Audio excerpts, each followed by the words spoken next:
कविता गल्प सब प्रस्तुत देखुंट से सुरक्षित प्रथम कथा द्वितीय करी आम समाज को जो वार्ता दौचु से वार्ता पे समाज परिवर्तन दिगरे बा जनता परिवर्तन दिगरे राजनीति परिवर्तन दिगरे कौन किसी स्वच्छ निर्मल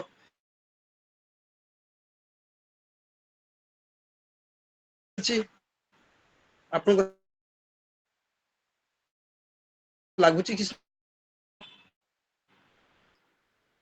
दीटा प्रश्न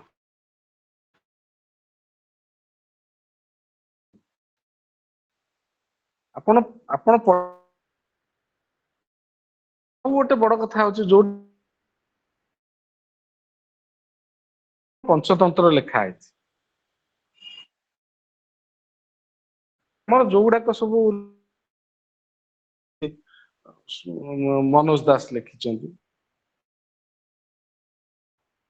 आपण निजे भाबिबे छुआटे पढ़िले बड़टे पाए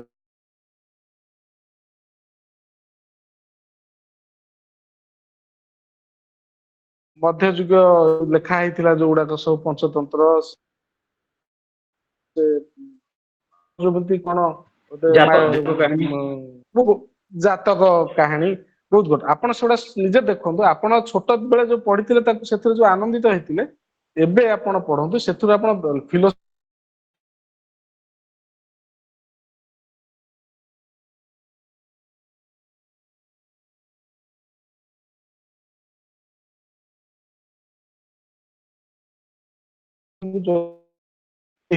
माने बढ़िया बढ़िया घटनाक्रम अच्छी बेसी जाउछ आपण कहया कथा जे ए जो परिस्थिति रे जने लेखक केते सुरक्षित एटा लेखि देखो एबे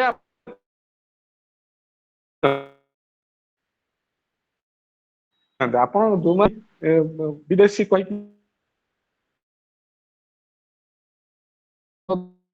से माने भी सुरक्षित अछन सेमति किछि बड़ कथा ना आमे तो साहित्यिक आमु पर एक्शन नबा लोक अछंदी कम लोक किंतु मानि नियंतु जे से केते बा करि परिबे आपनकर गडसे को ऊपर खा जाई छी बहुत लेखा लेखा जाई छी पण तो से मानन पण ताको सही चंद समझते मोर सेटा नाही सर मोर जानिबा भितरे सर मोर जानिबा भितरे मु रवि सिंह हमर स्वर्गत रवि सिंह कविता तांकर जो समाज चेतन कविता पर मु किछि पढि थि जानि थि यूट्यूब रे जे तांको मध्य सरकार छाड़ी नांती प्रशासन छाड़ी नांती हां हां आपण चिंता कर सर मु कविता टी लिखिबी गल्प टी लिखिबी सो गल्प मते के सुरक्षा दबो त कलम से अटकी जाउची सर प्रकृत हृदय कथा कहू सर से कलम अटकी जाउची सर काना हमर एठी गोटे संगठन नाही जे आसिकरी 50 जन 100 जन हमको टिके सुरक्षित देबे जे हम पई छिडा बि सर से कलम टी अटकी जाउची सर सेटा आ गोटे दिगटे अछि श्रीकांत सर जदी जदी माने तार प्रभाव अछि बोली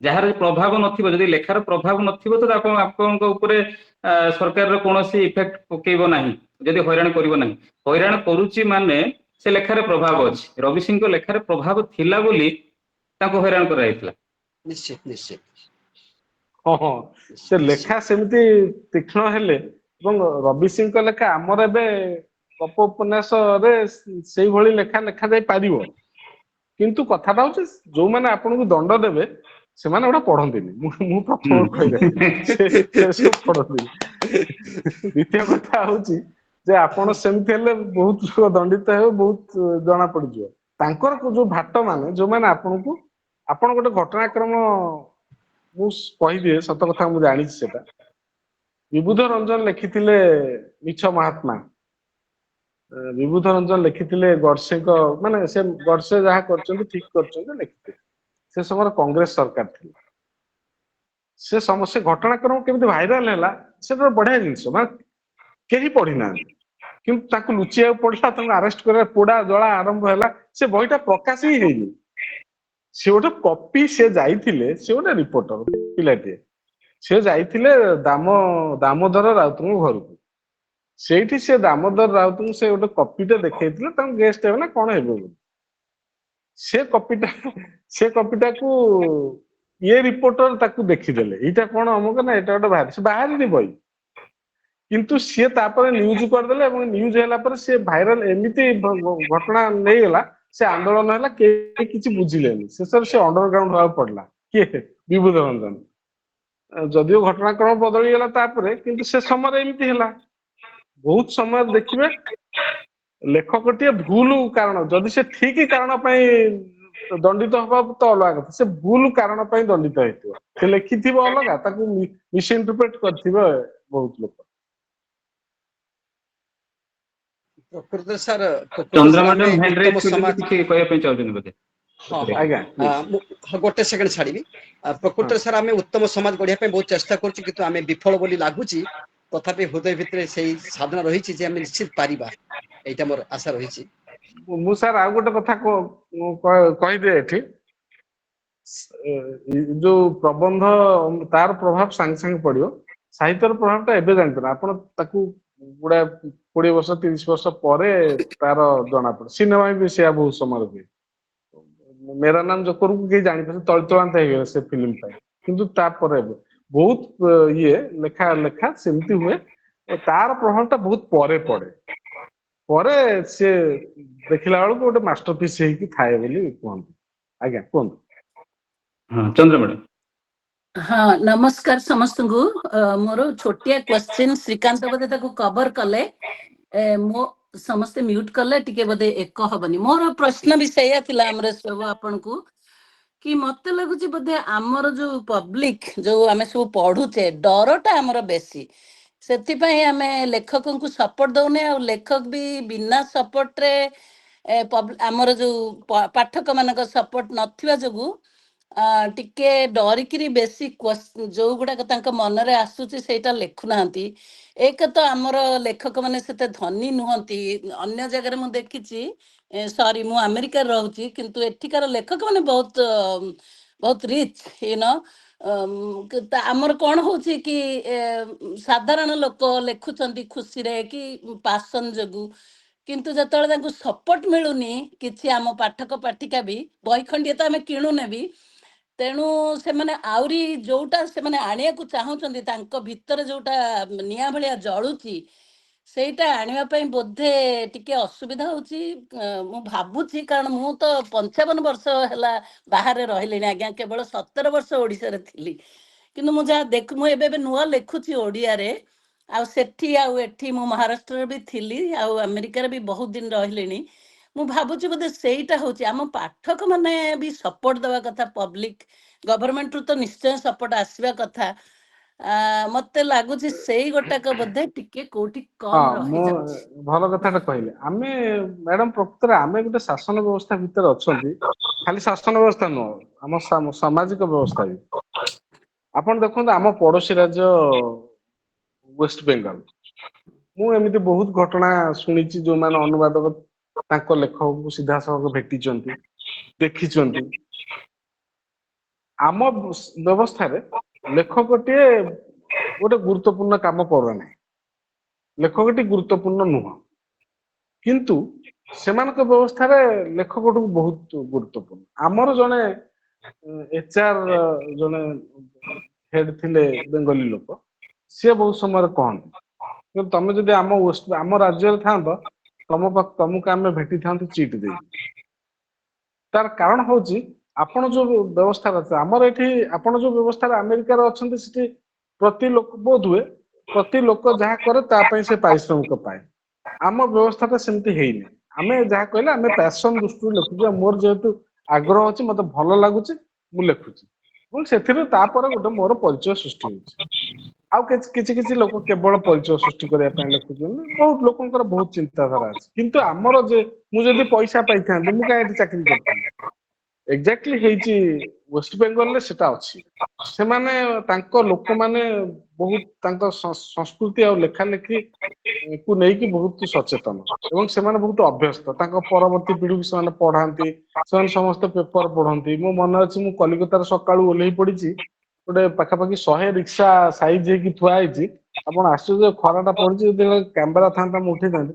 ସମସ୍ତେ, ସବୁ ରିକ୍ସା ଚାଳକ ତାଙ୍କ ରିକ୍ସାରେ ବସିକି ପେପରଟା ପଢୁଛନ୍ତି, ପୁରା ସାଇଜ ହେଇକି ପଢୁଛନ୍ତି। ସମସ୍ତେ କିଣନ୍ତି, ଆମର କିନ୍ତୁ ଏଠି କେହି ପେପରଟା କିଣନ୍ତିନି, ସମସ୍ତେ ଅନ୍ୟଠୁ ଆଣିକି ପଢି ଦିଅନ୍ତି। ତେଣୁ ଏ ଯୋଉଠି ଏ ଜାଗାରେ ଏ ସାମାଜିକ ବ୍ୟବସ୍ଥାରେ ସାମାଜିକ ଚିନ୍ତାଧାରାରେ ଆମେ ଅଛନ୍ତି ଏଇଟା ସ୍ୱାଭାବିକ ଯେ ଆମେ ଗୋଟେ ଲେଖକ ସେତିକି ଗୁରୁତ୍ୱ ଯଦି ଆମେ ସେତିକି ଗୁରୁତ୍ୱ ପାଉଥାନ୍ତେ ଆମେ ତ ଭଲ ଜାଗାରେ ଥାନ୍ତେ ଆମକୁ ବହୁତ ସମାଜର ଉଚ୍ଚ ଜାଗାରେ ଆମେ ଥାନ୍ତେ ଆଉ ସବୁଠୁ ବଡ କଥା ହଉଛି ଆମକୁ ଏବେ ଯିଏ ସମାଜରେ ସମ୍ମାନ ଦଉଛି ସେ ଆମକୁ କିଛି ପଢିନାହିଁ ସେ ଖାଲି ଲେଖା ଲେଖି କରୁଛି ବୋଲି କହି ସମ୍ମାନ ଦେଉଛି। ମୁଁ ଚନ୍ଦ୍ରଭାଗା ପର୍ସ କହିଲେ ସେଟା ବାସ୍ତବ ବି କଥା ଯେମିତି ଆମର ହେମନ୍ତ ଦଳପତି ଲେଖିଲେ ସେ କବିତା କଣ ତୀରରେ ଲେଖିଛି ନା ତାକୁ ହଁ ହଁ ନେଇକି ତାଙ୍କର ଚାକିରି ଯିବା ପର୍ଯ୍ୟନ୍ତ କଥା କଲା ତ ସରକାରୀ କଥା ଚାକିରି ଗଲା। ଏଠି ସରକାର ତା ଉପରେ ଆକ୍ସନ ନିଅନ୍ତୁ ନ ନିଅନ୍ତୁ ଆଗୁଆ ସେ ଭୟରେ ବି ଲେଖେ ନାହିଁ ରାଜନୈତିକ ଆଡୁ କାହିଁ ସିଆଡେ ଯିବି କାହିଁ କଣ୍ଟ୍ରୋଭର୍ସି ହବ ତେଣୁ ପେଟଟା ଆଗେ ପୂରିକି ଥାଉ ଆଉ ସେଇଟା ବି ଗୋଟେ କାରଣ ଅଛି। ନା ମୁଁ କିଛି ପ୍ଲାନ୍ କରୁଛି ମୋର ତ ଡର ନାହିଁ ମୁଁ ପ୍ଲାନ୍ କରୁଛି ମୁଁ ଲେଖିବା ମୋର ଆଗ୍ରହ ଅଛି ଏବଂ ମୁଁ ଗୁଡାଏ ଘଟଣାକ୍ରମ ଦେଖିଛି କିନ୍ତୁ ମୋର ସବୁଠୁ ବଡ ଡର ହଉଛି ଯେହେତୁ ମୋର ପ୍ରଫେସନ ଟା ମୋର ପେସାଟା ଇଏ ତେଣୁ ମୁଁ ସବୁବେଳେ ଡର ଯେ ମୋ ରିପୋର୍ଟିଂ ଷ୍ଟାଇଲ ନ ହେଇଯାଉ ସାହିତ୍ୟ ହେଇଯିବ ସେଇଟା ମୋର ଡର ମୁଁ ସେଥିପାଇଁ ପ୍ଲାନ୍ କରିକି ତାକୁ ମୁଁ ତ ଚେଷ୍ଟା ପ୍ରାୟ କରୁଛି ଆପଣଙ୍କର ପ୍ରାୟ ସବୁ ଲେଖା ଗୋଟେ ଦିଟା ଉପନ୍ୟାସ ଛାଡି ଦେଇକି ସବୁ ଲେଖା ପଢିଛି ରିପୋର୍ଟିଂ ଷ୍ଟାଇଲ ହୁଏ ନାହିଁ ଯିଏ ମଧ୍ୟବିତ୍ତ ପଢିବ ମଧ୍ୟବିତ୍ତ ଆକ୍ଚୁଆଲି ଜଣେ ଯଦି ସାଧାରଣ ଲୋକଟେ ଲେଖିଥାନ୍ତା ଅଲଗା ଆମ ଭଳିଆ ଲେଖକ ଜଣେ ଲେଖିବ ସେଟା ରିପୋର୍ଟିଂ ହେଇଯିବ ଯେହେତୁ ଗୋଟେ ରିପୋର୍ଟର ଜୀବନୀ କି ନେଇକି କରାହେଇଛି କିନ୍ତୁ ସେଥିରେ ବି ସେଇ ସମ୍ବେଦନା ଅଛି ସେଥିରେ କାହାଣୀଟେ ଅଛି ସେ ଚରିତ୍ରର ସବୁ ଉପନ୍ୟାସରେ ଯାହା ରହିବା କଥା ପୁରା ହେଇକି ଅଛି। ନା ସେଇଟା ଗୋଟେ କନସିୟସନେସ୍ ଟା ରହେ ମୁଁ ପ୍ରବଳ ଡରେ ମୁଁ ଏବେ ଗୋଟେ ଉପନ୍ୟାସ ଯୋଉଟା କହୁଥିଲେ ରାଜନୈତିକ ଉପନ୍ୟାସ ମୁଁ ଗୋଟେ ଲେଖିଛି ସେଟା ପ୍ରକାଶ ପାଇନି କିନ୍ତୁ ଲେଖା ସରିଯାଇକି ଅଛି ସେ ଯୋଉ ପୁରେଇ ଫୁଲର ଲୁହ ବୋଲି ସେଇ ଘଟଣାକ୍ରମ ଯୋଉ ଆମର ଯୋଉ ଯାଜପୁର ହେଇଥିଲା ପୁରା ନାହିଁ କିନ୍ତୁ ସେଇ ଘଟଣାକ୍ରମ ଅଛି ସେଇ ପ୍ରେକ୍ଷାପଟରେ ଗୋଟେ ବିରାଟ ଉପନ୍ୟାସଟେ ସେଥିରେ ସେଇ ମୁଁ ତାକୁ ପକେଇକି ରଖିବାର କାରଣ ହଉଛି ମୁଁ ତା ପରେ ପଢିବି ଯେ ମୋର ରିପୋର୍ଟିଂ ଷ୍ଟାଇଲ ହେଇଯାଇନି ତ ମାନେ କଳିଙ୍ଗ ନଗର ପୁରୀ କଳିଙ୍ଗ ନଗର ଘଟଣାକ୍ରମ ନିୟମଗିରି ଘଟଣାକ୍ରମ ମାନେ ସେଇ ପ୍ରେକ୍ଷାପଟ ପୁରା ପଢିଲେ ଲାଗିବ ମିଶାମିଶି ଆଜ୍ଞା ଆଜ୍ଞା ଚରିତ୍ର କିନ୍ତୁ ସେଇ ଅଛି ସେଇଠି ସବୁ ଯଦିଓ ମୋ ଘର ସେଠି ତେଣୁ ମୁଁ ଗୁଡାଏ ଭୋଗିଛି ଛାତ୍ର ଜୀବନରେ ସେଇଠି କଳିଙ୍ଗନଗର ଘଟଣାକୁ ନେଇକି ଶୁଭ୍ରାଂଶୁ ଭାଇ ଗୋଟେ ଲେଖିଥିଲେ ଶିଳ୍ପ ଭାଗବତ ହଁ ପଢିଛି ସେ ଉପନ୍ୟାସ ତାର ହଉଛି କର୍ପୋରେଟ ର କର୍ପୋରେଟ ଏଇଟା ହଁ ଏଇଟା ପ୍ରକୃତରେ ଘଟଣାକ୍ରମ ଅଛି ଇଏ ସେ ଚେଞ୍ଜ ପାଇଁ ଟିକେ କରାଯାଇଛି କରିଛି ଆଉ ସେଥିରେ ଏତେ ରାଜନୀତି ଅଛି ରାଜନୈତିକ ଦଳର ଏଇଗୁଡା ଅଛି ଘଟଣାକ୍ରମ ଅଛି ଫାୟାରିଂ ସବୁ ଅଛି କିନ୍ତୁ ସେଟା କେମିତି ଗୋଟେ ଇଏ କରାହେଇଛି ଆଉ ଅନ୍ୟ କାହାର ଯଦି କିଛି ପ୍ରଶ୍ନ ଥାଏ ନିଜ ଆଡୁ ପଚାରିବେ। ମ୍ୟାଡାମ କଣ କହୁଛନ୍ତି ଅନ୍ କରିନାହାନ୍ତି ଅଡିଓ ମ୍ୟାଡାମ ନାଇଁ ମୁଁ ଖାଲି କହିବାକୁ ଚାହୁଁଥିଲି ତେଣୁ ପବ୍ଲିକ ଆୱାରନେସ ଆଣିବା ଦରକାର ଯେମିତି କ୍ଷୀରୋଦ କଣ ଗୋଟେ କରିଛନ୍ତି ତାଙ୍କର ବୈଶିଷ୍ଟ୍ୟ ନାଇଁ ଅଲଗା କଣ ସରି ଆଉ ଆମ ତାପସ୍ୱିନୀ ଯେମିତି ତେଣୁ ମୋ କଥା ଅନୁସାରେ ଏଇ ଯୋଉ ନୂଆ ପିଲାମାନେ ଆସୁଛନ୍ତି ଏମାନେ ଯୋଉ କରୁଛନ୍ତି ବର୍ତ୍ତମାନ ସଭାଟିଏ କରି ଡାକିଛନ୍ତି ଆସନ୍ତୁ କି ନ ଆସନ୍ତୁ ସେଇଟା ଯଦି ଆମେ ଆଣିବା ଆଉ ଆମେ ବି ଲେଖକ ମାନେ ଯଦି ନିଜର ସମାସ୍କନ୍ଦକୁ ଟିକେ ମାନେ ତଳୁକୁ ଚିଲିକା କଙ୍କଡା ଭଳିଆ ତଳୁକୁ ନ ପକେଇକିରି ଉପରକୁ ଉଠେଇବା ହଁ ସେଇଟା ହଁ ହଉଛି ମୋର ଆୱାରନେସ ମୁଁ ଦେଖୁଛି ସମସ୍ତେ କହୁଛନ୍ତି ଲାଇକ୍ ଇଏ ମାର କିନ୍ତୁ କେବେ ହେଲେ ସେମାନେ ଏଭଳି କିଛି ବଡ ଲେଖକ ନୁହନ୍ତି କିନ୍ତୁ ସେମାନେ କେବେ ହେଲେ ଦଉନାହାନ୍ତି କାହିଁକି ମୁଁ କହୁଛି ଯେ ଆମେ ବି ଆମକୁ ଉଠେଇବା ଯେମିତି ସାନ ପିଲାମାନେ ଗୋଟେ ସଭା କରିକି ତାଙ୍କର କଣ ଦରକାର ସେମାନେ ତ ଲୁଗା ପିନ୍ଧିକିରି ରାଇଟ ଭଲ କରି ବସିଥାନ୍ତେ ପୁରା ସେଇଟା ଠିକ ପୁରା ମୋର ଠିକ ବଡ କଥା ହଉଛି ସେଇଗୁଡାକ କେମିତି ଆଣିବା ଆମେ ନିଜ ଯୋଉ ସମାସ୍କନ୍ଦ ଲେଖକ ଆଉ ଲେଖିକା ସେମାନଙ୍କୁ ଏକାଠି କରିବା ଆଉ ପବ୍ଲିକରେ ଆୱାର ଆଣିବା ଯଦି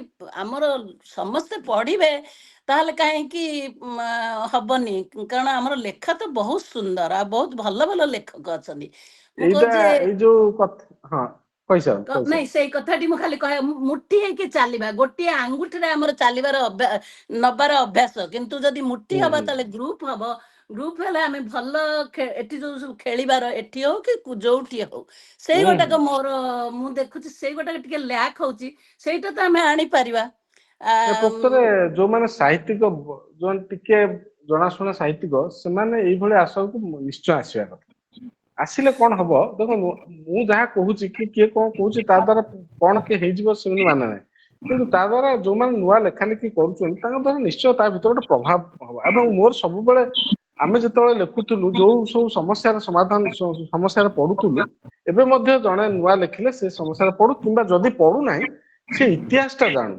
ଆପଣ ଇତିହାସକୁ ନ ଜାଣିକି ଆଗକୁ ଗଲେ ଆମର ସମସ୍ୟା କଣ ହବ, ଆମ ଲେଖା ହାଲକା ହେଇଯିବ। ତେଣୁ ଆମର ପ୍ରୋବ୍ଲେମ କଣ, ଆମ ପାଖରେ କୋଣାର୍କ ଆଉ ଶ୍ରୀମନ୍ଦିର ଭଳି ମନ୍ଦିର ଅଛି, ତ ତାକୁ ଦେଖିକି ଯେତେବେଳେ ମନ୍ଦିରଟେ କଲାବେଳେ ଆପଣ ଯାହା ଦେଖିବେ ସେ ତାଠୁ ହାଲକା ହେଇଯାଉଛି। ତାର କାରଣ ହଉଛି ତାକୁ ଠିକରେ ଜାଣିବେ ନାହାନ୍ତି। ତେଣୁ ଆଉ ସିନିୟର ମାନେ ବି ଆସିବା କଥା। ଆଉ ଗୋଟେ ସବୁଠୁ ବଡ ଜିନିଷ ହଉଛି ଯୋଉଟା କରୁଛନ୍ତି ମ୍ୟାଡାମ କଲେ, ମୋର ଇଏ ଆପଣ ତାକୁ ସବଜେକ୍ଟ ୱାଇଜ ନ କରିକି ତାକୁ କଣ କରିବେ, ଗୋଟେ ବହି ଉପରେ କରିବେ। ତା ଦ୍ୱାରା କଣ ହବ ନା ଯୋଉମାନେ ଆସିବେ ସେ ବହିଟା ପଢିକି ଆସିବେ। ମାନେ ହଁ ମନେ କରନ୍ତୁ ଆପଣ ହରଦାସଙ୍କର ଗୋଟେ ବହି ନେଲେ ବଂଶ, ଆଉ ସୁରେନ୍ଦ୍ର ମହାନ୍ତିଙ୍କର ନେଲେ କିମ୍ବା ଏବେକାର ଗୌରହରି ଦାସ କିମ୍ବା ଯାହାର ନେଲେ, ଗୋଟେ ବହି ନେଲେ କଣ ହବ, କଣ୍ଟେମ୍ପୋରାରୀ ଯୋଉମାନେ ଲେଖକ ମାନେ ସେମାନେ ପଢିବା। ଆମର ସେଇଟା ହିଁ ପ୍ରୋବ୍ଲେମ, ଆମର ବି ସେ ପ୍ରୋବ୍ଲେମ। ଆମେ ପଢିବାକୁ ସମୟ ନାହିଁ, କିନ୍ତୁ ପଢିବାକୁ ସମୟ ନାହିଁ ବାହାର କଲେ ଘଣ୍ଟେ ବାହାରୁଛି, ଏଇ ସମୟରେ ପଢି ଯେତିକି ପଢୁଛୁ। ତେଣୁ ସେଇଟା ବହୁତ ସୁବିଧା ହବ, ତା ଦ୍ୱାରା ବହିଟେ ବିକ୍ରି ହବ, ସେ ଖୋଜିକି ବାହାର କରିବ ବହିଟା, ତା ଦ୍ୱାରା ସେ ପଢିବ, ପଢିକି ଏବଂ ଆସିକି ଏଠି ଭାଗ ନବ, ସେଇଟା ଆହୁରି ଭଲ ହବ। ନହେଲେ ଆପଣ ଆମ ଯୋଉ ୟଙ୍ଗ ପିଲାମାନଙ୍କର ଯୋଉ ବହି, ଆପଣଙ୍କ ବହି ଆପଣ କହିବେ ସାର୍ ଏଇଟା ଦିଆଗଲା ତାରି ଉପରେ ଆଲୋଚନା ଆପଣ କରିବେ ସମସ୍ତେ କରିବେ, ହବ। ଏଇଟା ଗୋଟେ ଭଲ ଜିନିଷ ଭଲ ହବା କଥା, ଭଲ ତା ଦ୍ୱାରା ଭଲ ପ୍ରଶ୍ନ।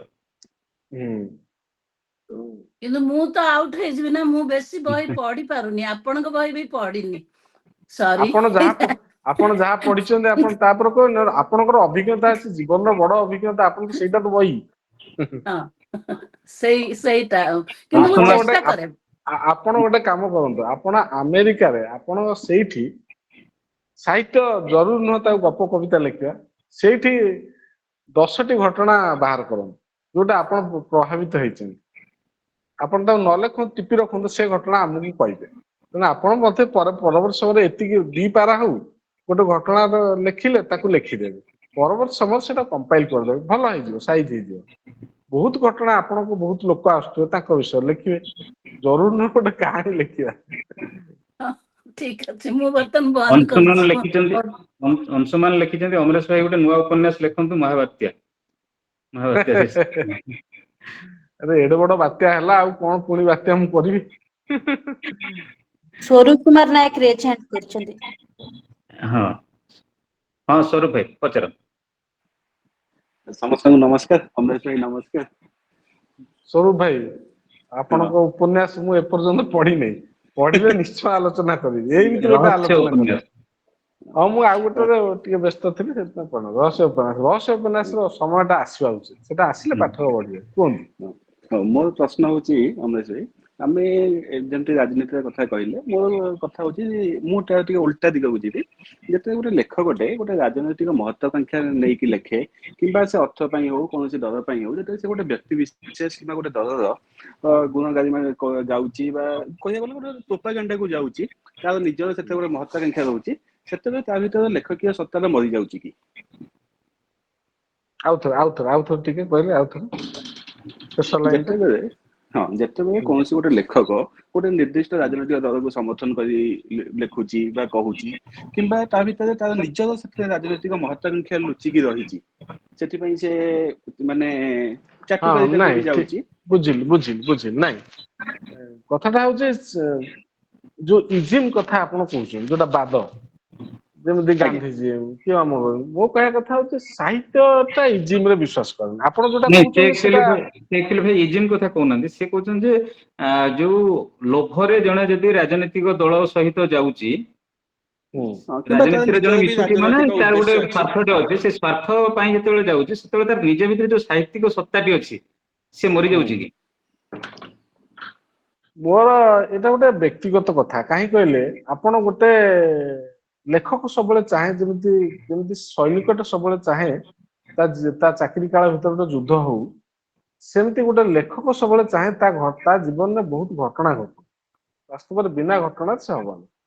ଆପଣ ସିଏ ମନେ କରନ୍ତୁ ଯୋଉ ଲେଖକ ଗଲେ, ଆପଣ କହୁଛନ୍ତି ତାଙ୍କର ନିର୍ଦ୍ଦିଷ୍ଟ ଗୋଟେ ଚାଟୁକାରୀ, ନିଜର ଗୋଟେ ଆଦର୍ଶ ଅଛି, ହୁଁ ସେ ସେଥିରେ ବଳି ଯାଉଛି, ଯାହା ଫଳରେ କି ସେ ପ୍ରଭାବିତ ହବ ଲେଖା। ଲେଖା ପ୍ରଭାବିତ ହବନି। ସିଏ ଶୁଣନ୍ତୁ, ମୁଁ ଆପଣଙ୍କୁ କହେ ଯେ ପୃଥିବୀର ସବୁଠୁ ବହୁତ ଜାଗାରେ ସବୁଠୁ ହିପୋକ୍ରାଟ ମାନେ ବି ବଢିଆ ସାହିତ୍ୟ ଲେଖିଛନ୍ତି। ଜରୁରୀ ନୁହଁ ଆପଣ ଯଦି ଆପଣ ନିଜକୁ ସେପାରେଟ କରିପାରୁଛନ୍ତି। କିନ୍ତୁ ଆପଣ ଯଦି ଯୋଉ ଲେଖାଟି ଲେଖୁଛନ୍ତି ଲେଖିଲା ବେଳେ କଣ କରିବେ, ଆପଣ ସବୁ ଘଟଣାକ୍ରମରେ ଅଛନ୍ତି, ଆପଣ ଦେଖିଛନ୍ତି, ତେଣୁ ଆପଣ ତାକୁ ସାଇଜ କରି ଲେଖିବେ। କିନ୍ତୁ ଆପଣ ଯୋଉ କହୁଛନ୍ତି ଯେ ଯଦି ସିଏ ଗୋଟେ ନିର୍ଦ୍ଦିଷ୍ଟ, ଦେଖନ୍ତୁ ସେ ସାହିତ୍ୟିକ ହବା ଆଗରୁ ପ୍ରଥମେ ତାର ନିଜର ଗୋଟେ ଚରିତ୍ର ଅଛି। ସେ କାହାକୁ ସପୋର୍ଟ କରିବ ସାହିତ୍ୟ ହବା ଆଗରୁ ସପୋର୍ଟ କରୁଛି। ଯଦି ସିଏ ଗୋଟେ ହିପୋକ୍ରାଟ ତାହେଲେ ସିଏ ସେଇ ଭଳିଆ ଘଟଣାକ୍ରମକୁ ସେଇ ଭଳିଆ ଲୋକକୁ ସିଏ ବେଶୀ ସପୋର୍ଟ କରିବ, ତା ଚରିତ୍ରଟା ଜଣା ପଡିବ। ଆପଣ ତା କାହାଣୀରେ ଦେଖିବେ, ଜଣଙ୍କର କାହାଣୀରେ, ମୋର ଗୋଟେ ସମୟରେ ମୋ କାହାଣୀରେ ସବୁବେଳେ ଲାଷ୍ଟକୁ ମରିଯାଉଥିଲେ। ମୋ ଜଣ କହିଲା ଆରେ ସବୁବେଳେ କଣ ତମର ମରିଯାଉଛି, କେମିତି ହବ? ତେଣୁ ମୁଁ ଭାବେ ଯେ ମରିଗଲେ ଭଲ, ପ୍ରଭାବଶାଳୀ ହବ, ମୋର ଗୋଟେ ଧାରଣା ଥିଲା। କିନ୍ତୁ ଆପଣ ଯଦି ଭାବିବେ ଯେ ଗୋଟେ ଲୋକ, ମୁଁ ତ ଗୋଟେ ଭାବିଥିଲି, ମୁଁ ଏବେ ବି ଲେଖିବି ଗୋଟେ ମାଷ୍ଟରାଣୀ, ଯୋଉ ସମୟରେ ଅପରାଜିତା ଷଡଙ୍ଗୀ ଥିଲେ ଗୋଟେ ମାଷ୍ଟରାଣୀ, ସେ ସବୁ ଦୁର୍ନୀତି ମୁର୍ନୀତି କରିକି ଯାଇକି ସେ ମାଷ୍ଟରାଣୀ ହଉଛି ପ୍ରୋଟାଗନିଷ୍ଟ, ଅଣ୍ଡା ଖାଉଛି, ସେ ଅଣ୍ଡା ଗୁରା ଖାଇ ଦଉଛି, ନେଇଯାଉଛି, ସେ ସବୁ ଚୋରି କରୁଛି, ସିଏ ଗୋଟେ କାହାଣୀର ନାୟକ। ତେଣୁ ଯଦି ଆପଣ ତାକୁ ପୋଟ୍ରେ କରିପାରିବେ ଠିକରେ, କରିବ, ଅସୁବିଧା ନାହିଁ। କିନ୍ତୁ ଆପଣ କଣ ଫାଇନାଲି ଆପଣ ଯାହା କହିଲେ କଣ ସମାଜ ତାକୁ ଗ୍ରହଣ କରିବ? ଆପଣ ଯଦି ଖରାପ କଥାଟା କହିଛନ୍ତି ତାକୁ ଦଣ୍ଡିତ, ଆପଣଙ୍କୁ ନିଶ୍ଚିତ ଭାବରେ ଡିସକାର୍ଡ କରିଦେବେ ଲୋକ। ଆପଣ ଯୋଉଠି ଦେଖନ୍ତୁ, ଯେକୌଣସି ଜାଗାରେ ଯଦି କ୍ଲାଇମାକ୍ସ ଗୋଟେ ସେମିତି କରିଛନ୍ତି, ଜଣେ ଖରାପ ଚରିତ୍ରକୁ ବେଶୀ ଗୁରୁତ୍ବ, ଆପଣ ସେ ଯୋଉ ଫିଲ୍ମ ଆସିଥିଲା ହଣା ମରା ବେଶୀ ହଉଛି, କଣ ଲାଷ୍ଟ ଫିଲ୍ମ, ସେ ଗ୍ୟାଙ୍ଗସ୍ ଅଫ୍ ଫିଲ୍ମକୁ ଲୋକ ୱାସେପୁର, ଗ୍ରହଣ ଗ୍ୟାଙ୍ଗସ୍ ଅଫ୍ ୱାସେପୁର।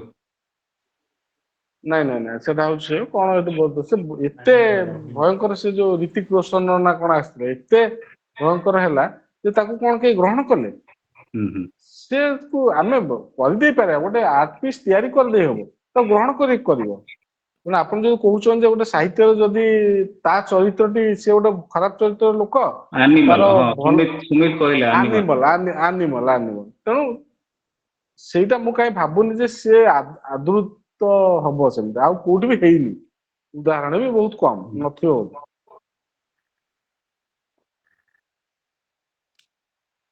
ଆଉ କିଏ ପଚାରିବେ? ଶ୍ୱେତପଦ୍ମ ମ୍ୟାଡାମ, ସୁବ୍ରତ, ଯଦି କିଛି ପ୍ରଶ୍ନ ଥାଏ।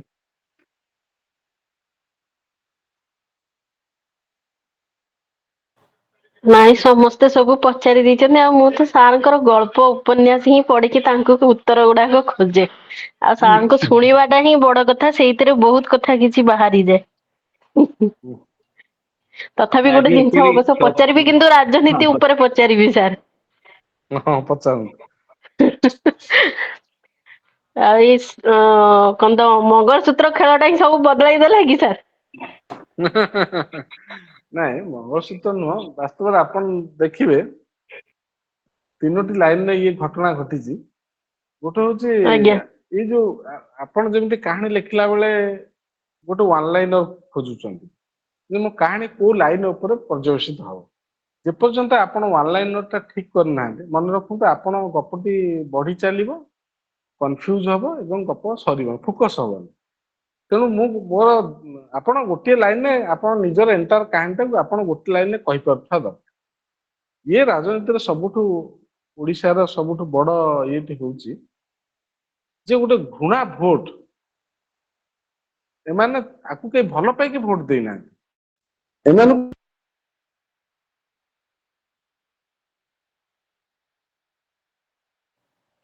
ଭଏସ ମତେ ଆସୁନି ନା? ଆସୁଛି ତ, ଭଏସ ଆସୁଛି। ସାରଙ୍କର ଭଏସ ଟା ଏବେ ଆସିନି, ପ୍ରୋବ୍ଲେମ ହେଲା ସାରଙ୍କର, ଅମରେଶ ସାରଙ୍କର ପ୍ରୋବ୍ଲେମ ହେଇଛି ଟିକେ।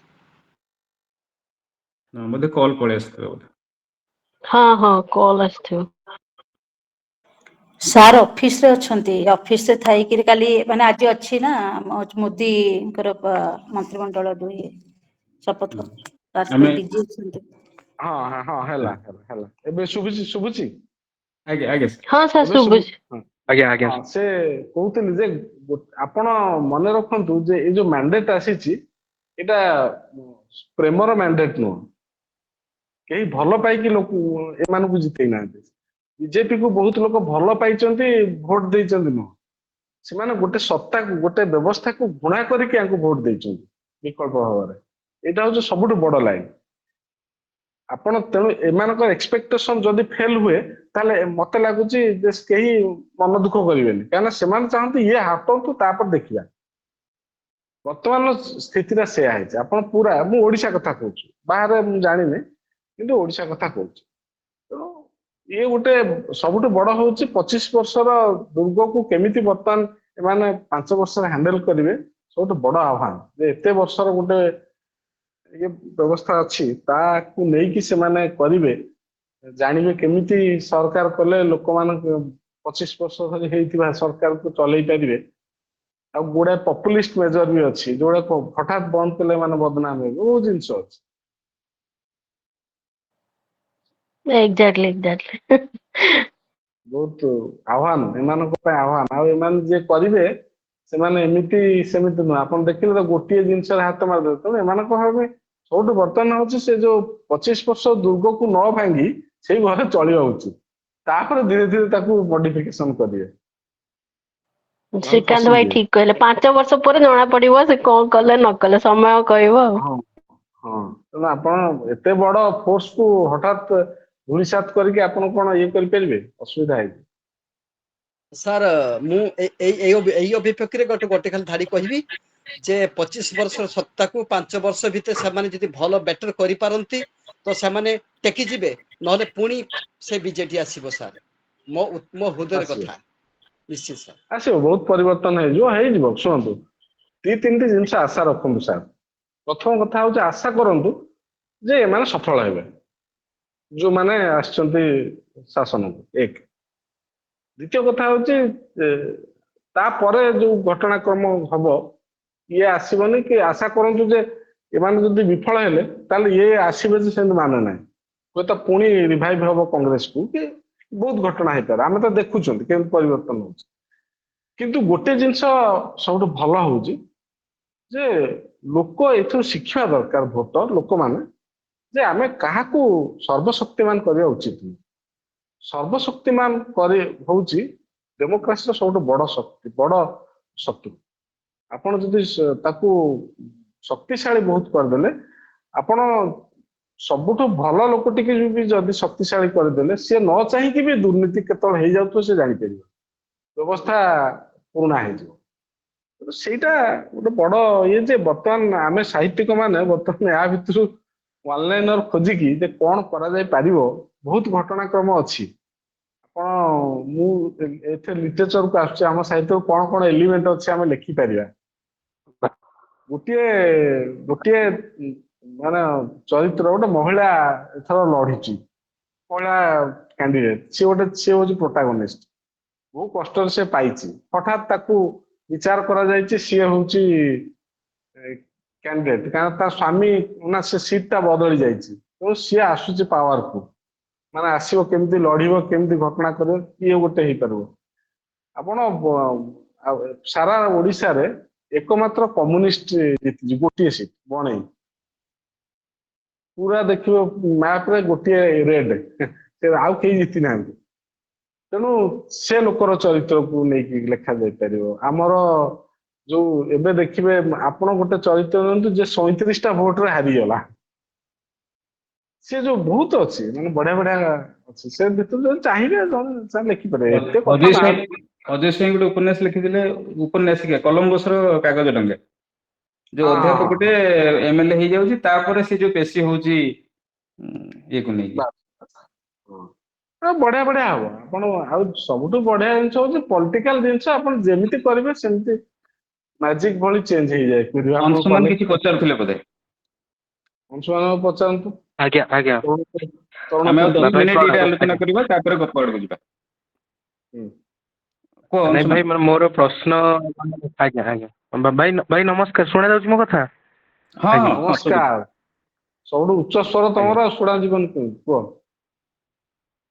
ନାଇଁ ମୁଁ ଆପଣଙ୍କୁ ଏଇ କଥା କହୁଥିଲି, ଏଇ ଯୋଉ କଥାଟା ଆସିଲା ତ ମାନେ ଆମେ ଆଶା କରିପାରିବା ଯେ ଆମର ଯେମିତି ରାଜନୈତିକ ପାଣିପାଗ ଯଦି ଆମ ରାଜ୍ୟରେ ଯଦି ବଦଳିଛି, ତାହେଲେ ସେଇ ପରିପ୍ରେକ୍ଷୀରେ ଆମର ସାରସ୍ୱତ ପାଣିପାଗ ବି ବଦଳିବ। ଆମେ ସାହିତ୍ୟରେ ଆଉ କିଛି ଅଧିକ ଭଲ କାମ ଓଡ଼ିଶାରେ ହେଇପାରିବ କି, ଯାହା ଯାହା ଆମର ବି ସାହିତ୍ୟରେ ଇଏ ଅଛି ଆମେ ନୂଆ ସରକାର ବା ଆମର ନୂଆ ନେତା ମାନେ ନିର୍ବାଚିତ ହେଲା ପରେ ସଂସ୍କୃତି ଭାଷା ସାହିତ୍ୟ ବିଭାଗ ଆମେ କିଛି ଇଏ କାମ କରିପାରିବା ମିଶିକି ସେ ଦିଗରେ।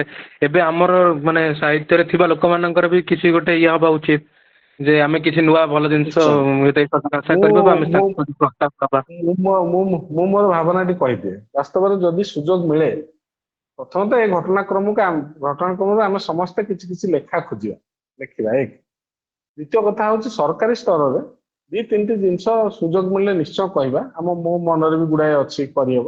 ଏମାନେ କଣ କି ଗୋଟେ ପ୍ରଥମ କଥା ହଉଛି ଯୋଉ ବିଧାନ ପରିଷଦ ଗଠନ କରିବା ପାଇଁ ଯୋଜନା କରୁଥିଲେ, ଯୋଉଥିରେ କିଛି ଚିନ୍ତାନାୟକ ବିଭିନ୍ନ କ୍ଷେତ୍ରରେ ଯାଇ ସେଠି ବସିବେ ଏବଂ ସେମାନେ ତାଙ୍କର ଦେବେ, ସେଇଟା ଫାଷ୍ଟ କରିବା କଥା। ବିଜେଡି ସମୟରେ ବି ସେଟା ଚାଲିଥିଲା ପ୍ରୋସେସ, ଯେମିତି ରାଜ୍ୟସଭା ଭଳିଆ ନୋମିନେଟ ହେବେ, ସେମିତି ଆଜ୍ଞା କିଛି ହବା ଆଜ୍ଞା କଥା। ଫାଷ୍ଟ ହଉଛି ସେଥିରୁ ତା ଦ୍ୱାରା ସିନେମା, ଲିଟରେଚର, ଏଜୁକେସନ ଏଥର ଗୁଡାଏ ଲୋକ ଯିବେ, ସେମାନେ କିଛି କହିବେ। ମନେ କରନ୍ତୁ ସେ ନ କହିବେ, ତାଙ୍କର ବୁଦ୍ଧି ନାହିଁ, କିନ୍ତୁ ଆମେ ମନେକର ଗୋଟେ ଲିଟରେଚର ଲୋକ ଯିବେ, ଆମେ କହିଦବୁ ଭାଇ ଏଇଆ କଲେ ବଢିଆ ହବ, ସେ ହେଇପାରିବ। ଆଉ ଗୋଟେ ଯୋଉ ସୁଲୋଚନା ଦାସ ଯେତେବେଳେ ହେଲେ ଇଏ ହେଇଥିଲେ, ମୁଁ ତାଙ୍କୁ ଗୋଟେ ପ୍ରସ୍ତାବ ଦେଇଥିଲି ସମସ୍ତଙ୍କ ଇଏରେ, ଏଠି ଗୋଟେ ରାଇଟର୍ସ ଭବନ କରାଯାଉ ଭୁବନେଶ୍ୱରରେ, ଯେମିତି ଅଛି ଏଠି ରାଇଟର୍ସ ଭବନରେ କରାଯାଉ। ଆଉ ଗୋଟେ ଏଇ ଯୋଉ ପାରାଲାଲ ମୁଭି ଗୁଡାକ ଏବେ ଚାଲିଛି ଭୁବନେଶ୍ୱର ଫେଷ୍ଟିଭାଲ ଇଏ, ପାରାଲାଲ ମୁଭି ଗୁଡା ଚାଲିବା ପାଇଁ ଗୋଟେ ଛୋଟ ହଲ୍ କରାଯାଉ। ପ୍ରତି ଶନିବାର ରବିବାର ସେଠି ଆମେ ଆମେ କଣ ସବୁବେଳେ ଦେଖିପାରୁଛୁ, ଆମେ ମଲାଜନ ଆପଣ କୋଉଠି ଦେଖିବେ? ଆପଣ ଦେଖିପାରୁନାହାନ୍ତି ନା, କଲିକତାରେ ସେଟା ଅଛି, ତାଙ୍କର ସେମାନେ କରୁଛନ୍ତି, ପ୍ରତି ଶନିବାର ରବିବାର ହବ। ଆମର ସେମିତି କରାଯାଇ ପାରିବ, ଏଇଟା କିଛି ବଡ କଥା। ଆପଣ କୋଠା କରୁଛନ୍ତି, କଳିଙ୍ଗ ଷ୍ଟୁଡିଓ କୋଠା ତିଆରି କରୁଛନ୍ତି, ଆରେ ଭାଇ କୋଠାରେ ବଞ୍ଚିବନି। ଆପଣ ଫିଲ୍ମ ପ୍ରଡ୍ୟୁସର ଇଏଟେ ତିଆରି ହେଲେ ସେ ଆଉ କୋଉଠି ବି କରିଦବ। ବର୍ତ୍ତମାନ ଆଉ ଗୋଟେ ଜାଗାରେ ବସିକି ଲୋକ ସିନେମା କରିଦଉଛନ୍ତି, ତେଣୁ ସେଠି କୋଠା ତିଆରି ହଉଛି, ସୁଟିଂ ହବ। ଆଉ ତମ ଏଇଠି କଳିଙ୍ଗ ଷ୍ଟୁଡିଓରେ ଯାଇକି ସୁଟିଂ କରିକି ଏଇଠି କରିବେ ଫିଲ୍ମ। ସେ ବୁଝୁନାହାନ୍ତି ଆଗାମୀ ଦିନର ଜିନିଷଟାକୁ ସେମିତି ଭାବ, ଏଇଗୁଡାକ ସବୁ କରିହବ। ଆଉ ଏମାନେ ବର୍ତ୍ତମାନ ଓଡ଼ିଶା ସାହିତ୍ୟ ଏକାଡେମୀର ସବୁଠୁ ବଡ ଜିନିଷ, ଯୋଉଟା ସବୁଠୁ ବଡ ଖରାପ କାମ, ସଭା ସମିତି ପୁରା ବନ୍ଦ କରିଦବା କଥା। ଏମାନେ ମ୍ୟାକ୍ସିମମ୍ ଅନୁବାଦ ଉପରେ ଗୁରୁତ୍ୱ ଦେବା କଥା। ତାଲିକା କରିଦେବେ, ବରିଷ୍ଠଠୁ ସେ କନିଷ୍ଠ ପର୍ଯ୍ୟନ୍ତ ସବୁ ଅନୁବାଦ ହବ, କେବଳ ଅନୁବାଦରେ ପଇସା ଖର୍ଚ୍ଚ କରିବା କଥା। ସୋ ଦ୍ୟାଟ୍ ଆପଣଙ୍କର 10 ବର୍ଷ 5 ବର୍ଷ ପରେ ଓଡ଼ିଆ ସାହିତ୍ୟ ପୃଥିବୀ ସ୍ତରରେ ପହଞ୍ଚି ଯାଇପାରିବ। ଏବେ କଣ ଆମକୁ କେହି ଜାଣିନାହାନ୍ତି। ଅନୁବାଦ ହଉଛି ସବୁ ବ୍ୟକ୍ତିଗତ ସ୍ତରରେ, ମୁଁ ମୋର ଚିହ୍ନା ଅଛି ଅନୁବାଦ କଲି, ସେମିତି ହୁଏନି। ଆଉ ଓଡ଼ିଆକୁ ସବୁ ବେଶୀ ଅନୁବାଦ ହେଇକି ଆସୁଛି, ଆମର ବାହାରକୁ କିଛି ଯାଉନି। ତେଣୁ ଏସବୁ ଜିନିଷ ଯଦି ହେଲେ କିଛି ପରିବର୍ତ୍ତନ 8-10 ବର୍ଷ ପରେ ଏହାର ପରିବର୍ତ୍ତନଟା ଦେଖିବାକୁ ପାଇବେ। ଏବେ ତ ଆପଣ ସ୍କୁଲ ଗୁଡିକରେ ସାହିତ୍ୟ ସାରଙ୍କ ପୋଷ୍ଟ ନାହିଁ, ଆପଣ ଜାଣିଛନ୍ତି ନା? ମୁଁ ଜାଣିନାହିଁ, କୌଣସି ସ୍କୁଲରେ ସାହିତ୍ୟ ପୋଷ୍ଟ ନାହିଁ। ଯଦି ସାହିତ୍ୟ ପୋଷ୍ଟ ନାହିଁ, ଓଡ଼ିଆଟେ ପଢିଲେ, ଜଣେ ଓଡ଼ିଆରେ ପଢିଲେ ସେ କି ଚାକିରି କରିବ? ତ କରିବ କଣ? ଏସବୁ ଜିନିଷ ବେସିକ ଜିନିଷକୁ ଗୁରୁତ୍ୱ ଦେଲେ ହେଇଯାଆନ୍ତା। ଆଜ୍ଞା ଆଜ୍ଞା ସୁମିତ ପଣ୍ଡେ, ସୁମିତ ପଚାର। ସୁମିତ ଆଜ୍ଞା ଭାଇ କଣ? ନମସ୍କାର। ନମସ୍କାର। ମୋର ଭଏସ ଶୁଭୁଛି? ହୁଁ ହଁ ହ୍ୟାଲୋ। ଆଜ୍ଞା ଶୁଭିବନି କେମିତି? ଭାଇ, ମୋର ପ୍ରଶ୍ନ ହଉଛି କି ସବୁବେଳେ ଗୋଟେ ରିଭଲ୍ୟୁସନରେ ଆମେ ଇଭଲ୍ୟୁସନ ଦେଖୁଛନ୍ତି କି? ମାନେ whether it is a life କି literature, ଆମେ ସବୁ ରିଭଲ୍ୟୁସନରେ ଗୋଟେ ଇଭଲ୍ୟୁସନ ଏକ୍ସପେକ୍ଟ କରିପାରୁଛନ୍ତି କି ନା ଏଟା ଗୋଟେ ମିଥ୍ କେବଳ? ନାଇଁ ଦେଖ, ହଁ ସବୁ ରିଭଲ୍ୟୁସନ ନା ଇଭଲ୍ୟୁସନ ଟା ଅଛି ନିଶ୍ଚୟ। ଇତିହାସରେ ବହୁତ ଏମିତି ଅଛି ଯୋଉ ବଡ ବଡ ଘଟଣାକ୍ରମରେ ପରବର୍ତ୍ତୀ ସମୟରେ ବହୁତ ବଡ ପରିବର୍ତ୍ତନ ଆସିଛି। ପଶ୍ଚିମରେ ତ ବହୁତ ହେଇଛି, ଆମର ଏଠି କଣ ହଉଛି ଟିକେ ବହୁତ ବଡ ଘଟଣାକ୍ରମ। ଏବେ 25 ବର୍ଷ ଲାଗିଲା ଗୋଟେ ବହୁତ ବଡ ପରିବର୍ତ୍ତନ ହବା ପାଇଁ, ଗୋଟେ ରାଜନୈତିକ, ଏଟା ଆମେ କହିବା ରାଜନୈତିକ ପରିବର୍ତ୍ତନ ଟାକୁ ଉଦାହରଣ ନିଆଯାଉ। ଏବେ ଆପଣ ଯୋଉ ମନେ ରଖନ୍ତୁ 25 ବର୍ଷ ତଳେ ଆପଣ ଯୋଉ କଲଚର ତିଆରି କରିଛି ସରକାର କରୁ, ଆପଣ କରନ୍ତୁ ସୋସିଆଲ, ଆମର 25 ବର୍ଷ ତଳେ ଟଙ୍କିକିଆ ଚାଉଳ ଚାଲିଲା, 25 ବର୍ଷ ତଳେ ଏ ଯୋଉ ଇଏ ଚାଲିଲା। ଏଇ ଯୋଉ ବ୍ୟବସ୍ଥାରେ ଆପଣ ଆସିଲେ 25 ବର୍ଷ ପରେ, ଆମ ବେଳେ ବଲଗର ଦିଆ ହଉଥିଲା, ମୁଁ ମନେ ଅଛି ଯେ ବଲଗର ଆମେରିକାରୁ ଆସେ ଯୋଉ ଗହମର ଇଏଟା ସେ ତେଲରେ ସେଟା ରନ୍ଧା ହେଇକି ଖରାବେଳେ ଖାଇବାକୁ ଦିଆଯାଏ। ତେଣୁ ସେ ଯୋଉ ପରମ୍ପରାରେ ଯୋଉମାନେ ବଢି ଆସିବେ ଯୋଉ ପିଲା, ମୁଁ କହିବା କଥା କଣ କହିଲେ ସୁମିତ, ଏଇ ଯୋଉ ରିଭଲ୍ୟୁସନ ଗୁଡାକ ଏତେ ଛୋଟ ନ ହଉ। ଏଇ ଯୋଉ ଆଜ୍ଞା। ଦିଟା କୋଠା କରିବା, ରାସ୍ତା କରିକି ହୁଁ କହୁଛନ୍ତି ଆମେ ବିକାଶ କରିଲୁ, ସେଇଟା ବିକାଶ ନୁହଁ। ବିକାଶ ଟା କଣ ସେଇଆ? ହୁଁ ଆପଣ ଆପଣ ଆଗାମୀ 20 ବର୍ଷରେ ଓଡିଶାକୁ କୋଉଠି ଦେଖିବାକୁ ଚାହୁଁଛନ୍ତି? କାହା ପାଖରେ ଅଛି ହଁ ସେ blueprint? ସେ ଢାଞ୍ଚା କାହା ପାଖରେ ଅଛି? କାହା ଆଜ୍ଞା ପାଖରେ ନାହିଁ। ଆପଣ ଯେତେବେଳେ ଗୋଟେ ବିରାଟ ପ୍ଲାନ କରୁଛନ୍ତି, ସେତେବେଳେ ପ୍ଲାନ କରୁଛନ୍ତି କି ଯେ ଆମ ସଂସ୍କୃତିଟା ହୁଏତ ତାପରେ ଉଠିଯିବ, ଆମ ଭାଷାଟା ପଳେଇବ, ଆଜ୍ଞା ଆମ ପାଖରେ ଏଇ ଜିନିଷ ଗୁଡାକ ଆବୋଲିସ ହେଇଯିବ।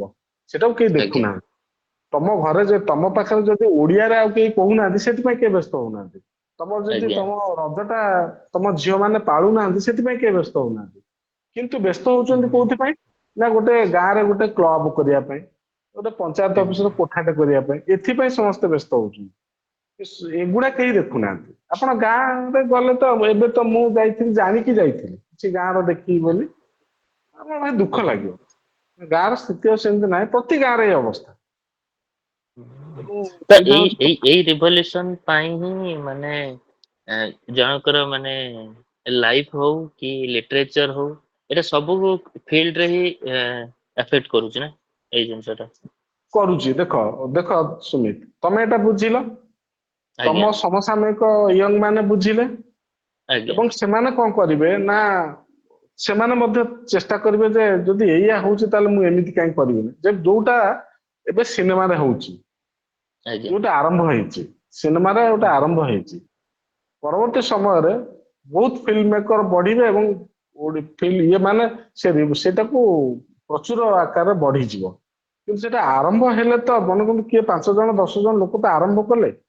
ଆମେ ଆଜ୍ଞା ଦେଖିଲେ ଯେତେବେଳେ ଦୀର୍ଘ ଦିନ ଧରି ଗୋଟେ ଢାଞ୍ଚାରେ ଚାଲିଛି, କେହି ଆରମ୍ଭ କରିବା ଦରକାର ନାହିଁ। ସେ ନିଜେ ନିଜେ ଲେଖକ ମାନେ ହିଁ ସବୁ ପରିବର୍ତ୍ତନ କରିକି ମନା କରିବେ। ଯେମିତି ହେଲା ଏଇଥର, ଆପଣ ବିକଳ୍ପ ମିଳୁ ନ ମିଳୁ ଆମେ ତମକୁ ଭୋଟ ଦବୁନି, ଆଉ ଜଣଙ୍କୁ ଦେଇଦବୁ, ଏଇଆ ହେଲା। ଆଜ୍ଞା ସେ ପରିବର୍ତ୍ତନ ମଷ୍ଟ ହବ। କିନ୍ତୁ ଆମକୁ କଣ ହବ କହିଲେ, ଯଦି ଠିକ ନେତୃତ୍ୱ ନିଆ ନ ହବ, ଏମାନେ ଯୋଉମାନେ ନେତୃତ୍ୱରେ ଅଛନ୍ତି, ସେମାନେ ସଂସ୍କାର, ସଂସ୍କୃତି, ଐତିହ୍ୟ ଏଗୁଡା ପ୍ରତି ମନ ଦୁଃଖ ତାଙ୍କର ହଉନି। ଯଦି ହୁଁ ହଟି ଯାଉଛି, ସେମାନେ କହୁଛନ୍ତି ହଁ ହେଲା, ଗୋଟେ ଏତେ ପଥର କୋଣାର୍କରେ ଅଛି, ଗୋଟେ ପଥର ଗଳି ପଡିଛି, କଣ ହେଲା? ତାଙ୍କର ମନୋବୃତ୍ତି ଏଇଆ, ସେ ପଥର ହଉଛି, ଆଉ ସେଠି କଣ ଆଜ୍ଞା କରିବେ? Thank you. ସମସ୍ତଙ୍କୁ ବହୁତ ବହୁତ ଧନ୍ୟବାଦ। ପାଖାପାଖି 45 ମିନିଟ୍ ଧରି ଆମେ ଓଡ଼ିଆ ଗଳ୍ପର ଗୋଟେ ଭିନ୍ନ ଦିଗ ଉପରେ ଆଲୋଚନା କରୁଥିଲୁ। ଆମ ସହିତ ଥିଲେ ବରିଷ୍ଠ ଗାଳ୍ପିକ ଅମରେଶ ମିଶ୍ର। ଖୁବ ସୁନ୍ଦର ଆଲୋଚନା ଥିଲା। ଆଶା କରୁଛି ସମସ୍ତଙ୍କ କାମରେ ଆସିବ ଏବଂ ସମସ୍ତଙ୍କୁ ଗୋଟେ ନୂଆ ପ୍ରେରଣା, ନୂଆ ସାହସ ଦେବ ଅଲଗା କିଛି ଲେଖିବା ପାଇଁ। ଓଡ଼ିଶାର ରାଜନୈତିକ ଏବଂ ସାମାଜିକ ଇତିହାସକୁ ନେଇକି କିମ୍ବା ବର୍ତ୍ତମାନର ପରିସ୍ଥିତିକୁ ନେଇ ପୁଣି ନୂଆ ଗପ ସୃଷ୍ଟି କରିବା ପାଇଁ ପ୍ରେରଣାଟେ ଯୋଗେଇବ। ଆଉ ଆଶା କରିବି ଅମରେଶ ସାର୍ ଆମ ସହିତ ଶେଷ ପର୍ଯ୍ୟନ୍ତ ରହିବେ। ଏବେ ଗଳ୍ପ ଓ କବିତାର ଆସର ଆଡ଼କୁ ଯିବା। ମାତ୍ର 3ଟି କବିତା ଏବଂ 3ଟି ଛୋଟ ଗଳ୍ପ। ବିବେକ ମୋଦିତ କାର୍ଯ୍ୟ ସମୁଚିତ ସଦାଚର୍ଯ୍ୟ ଜୀବନରେ କର ଅଙ୍ଗୀକାର। ନିଃସ୍ୱାର୍ଥ ନିର୍ଲୋଭ ଚିତ୍ତ ଜୀବନେ ଅମୂଲ୍ୟ ବିତ୍ତ। କାମ କ୍ରୋଧ ଲୋଭ ପରିହର। ସମର୍ପିତ ଯା ହୃଦୟ ବିଶ୍ଵ ଲାଗେ ମଧୁମୟ ଦିବ୍ୟ ଅନୁଭବ ଶାଶ୍ଵତର। ନୈସର୍ଗିକ ଚେତନାରେ ଜୀବନର ଅନ୍ତସ୍ୱରେ ପ୍ରାଣ ଲୋଡୁ ପବନ ପୟ।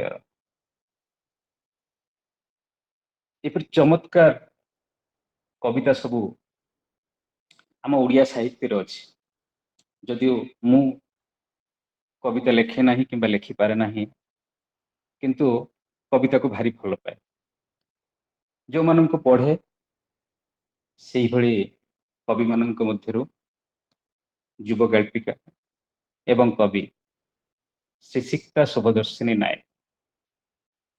ଜଗତସିଂହପୁର ଜିଲ୍ଲାର ବାଇଙ୍ଗୁଳ ଗ୍ରାମରେ ଜନ୍ମିତ ଏହି ଯୁବ ଲେଖିକା ବର୍ତ୍ତମାନ ଉତ୍କଳ ବିଶ୍ୱବିଦ୍ୟାଳୟରେ ସମାଜ ବିଜ୍ଞାନ ବିଭାଗରେ ସ୍ନାତକୋତ୍ତର ପ୍ରଥମ ବର୍ଷରେ ଅଧ୍ୟୟନରତା। ସେ ଉଭୟ ଗଳ୍ପ ଓ କବିତାର ତାଙ୍କର କଲମ ଚାଳନା କରୁଛନ୍ତି। ସେ କୁହନ୍ତି ଯେ କବିତା ଭଳି ଆଉ କିଛି ବି ତ ଏ ପୃଥିବୀରେ ଉପଲବ୍ଧି ନାହିଁ, ଯିଏ ମୋ ଏକାନ୍ତ ପଣକୁ ବି ଉତ୍ସବ ଭଳି ପାଳେ। କେବେ ଦିନେ କବିତା ମୋତେ ଛାଡ଼ି ଦେଇପାରେ, କିନ୍ତୁ ମୁଁ କବିତାକୁ ଛାଡ଼ିବା ଅସମ୍ଭବ ମନେ ହୁଏ। ଅନ୍ତତଃ ଏ ଜୀବନରେ ନୁହେଁ। ନିଜର ପ୍ରତିଭା ପାଇଁ ସେ ପାଇଛନ୍ତି କଥା ନବ ପ୍ରତିଭା ପୁରସ୍କାର, ଟାଇମ୍ ପାସ୍ ଉଦୟରାଗ ସମ୍ମାନ, ସୁଶ୍ରୀ ଗାଳ୍ପିକା ସମ୍ମାନ, କଳିଙ୍ଗ ଯୁବ ପ୍ରତିଭା ସମ୍ମାନ ଏବଂ ପ୍ରଜ୍ଞାଶ୍ରୀ ପ୍ରତିଭା ସମ୍ମାନ ଇତ୍ୟାଦି। ତେବେ ଆସନ୍ତୁ ସ୍ୱାଗତ କରିବା ଯୁବ କବି ସାନ ଭଉଣୀ ଶ୍ରୀସିକ୍ତା ଶୁଭଦର୍ଶିନୀ ତାଙ୍କର କବିତା ନେଇ। ସମସ୍ତଙ୍କୁ ନମସ୍କାର। ଭାଇ ମୋ ସ୍ୱର ଶୁଭୁଛି ସ୍ପଷ୍ଟ? ହଁ ହଁ ଧନ୍ୟବାଦ। ମୋ କବିତାର ନାଁ ଠିକଣା। ଭଲ ପାଇବାର ନାଁ ନେଇ ଆମେ ଦିନେ ଦିନେ ଓହ୍ଲେଇ ପଡୁ ପାନିପଥ ନହେଲେ ପଲାଶୀର ଛାତିରେ। ସେ ଲକ୍ଷ୍ୟ କରି ମୋ ଆଡେ ଫିଙ୍ଗେ ମୋ ତମାମ ଅସହାୟତାକୁ ଗୋଳା କରି। ମୁଁ ଢାଲରେ ଲୁଚାଏ ମୋ ବାମପଟ ଅଳିନ୍ଦ। କେବେ କେବେ ଖଣ୍ଡାଧାରରେ ସମ୍ପର୍କକୁ ରଖି ସେ ମତେ ମାଗେ ମୋ ବେହିସାବୀ ହେବାର ପାଉଣା। କିଛି କିଛି ଦିନ ଝରଣାର ଗୀତ ପରି ଶୁଭେ ତା କହୁଥିବା କଥା ସବୁ। ଉଜ୍ଜଳ ଦିଶନ୍ତି ତା ଆଖି ହଳକ ଅବିକଳ ଗୋଟେ ପ୍ରେମରେ ପଡିଥିବା ଘର ଚଟିଆ ରାକ୍ଷୀ ଭଳି। ଗୋଟେ ସହଜିଆ ପାଟି ଗଣିତ ଭଳି ସେ କେବେ କେବେ ଥାକ ଥାକ ହେଇ ସଜେଇ ହେଇଯାଏ ଚାହୁଁ ଚାହୁଁ। ଦିନେ ଦିନେ ସେ ମତେ ଜହ୍ନ କୁହେ। ଦିନେ ଦିନେ ସେ ମତେ ଜହ୍ନ କୁହେ। ୟୁଟ୍ୟୁବରୁ ଦେଖୁଥାଏ ପ୍ରେମ ବଢିବାର ସୂତ୍ର। କବିତା ଲେଖିବାକୁ ହଜାରେ କାଗଜ ଚିରେ। ସେଡିଂ ପାଇଁ ପେନସିଲ କିଣେ। ଆଙ୍କିବାକୁ ମୋ ପାପୁଲି ଯୋଡାକର ଚିତ୍ର।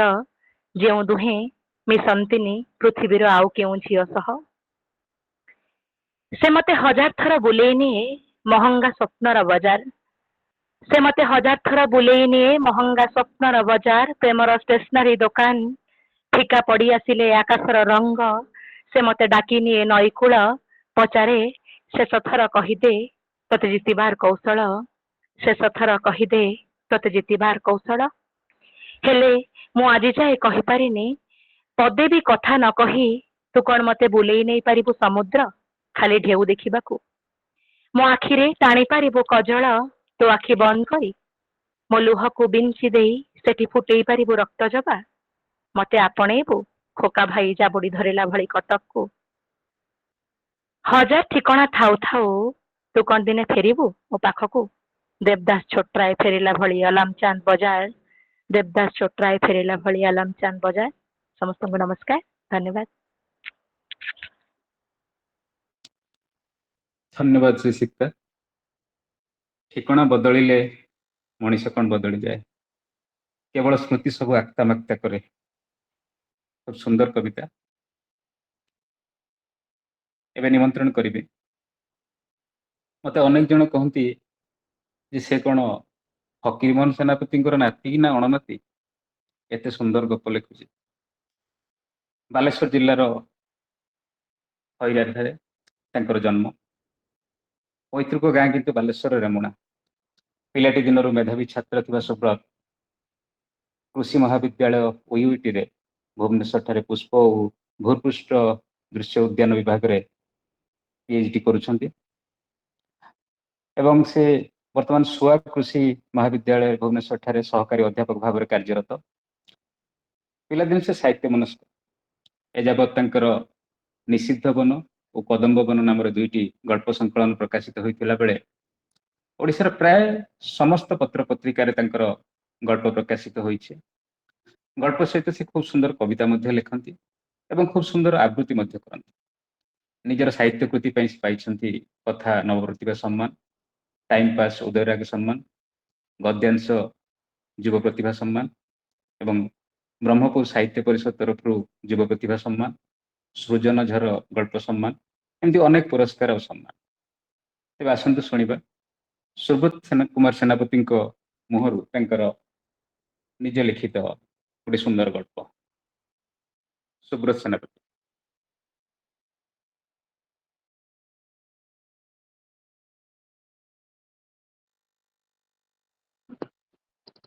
ଧନ୍ୟବାଦ ଭାଇ। ଅମରେଶ ସାର୍ କଥା ଯେତେବେଳେ କହନ୍ତି ଅମରେଶ ସାର୍ଙ୍କୁ ଶୁଣିବା ପାଇଁ ବହୁତ ଭଲ ଲାଗେ।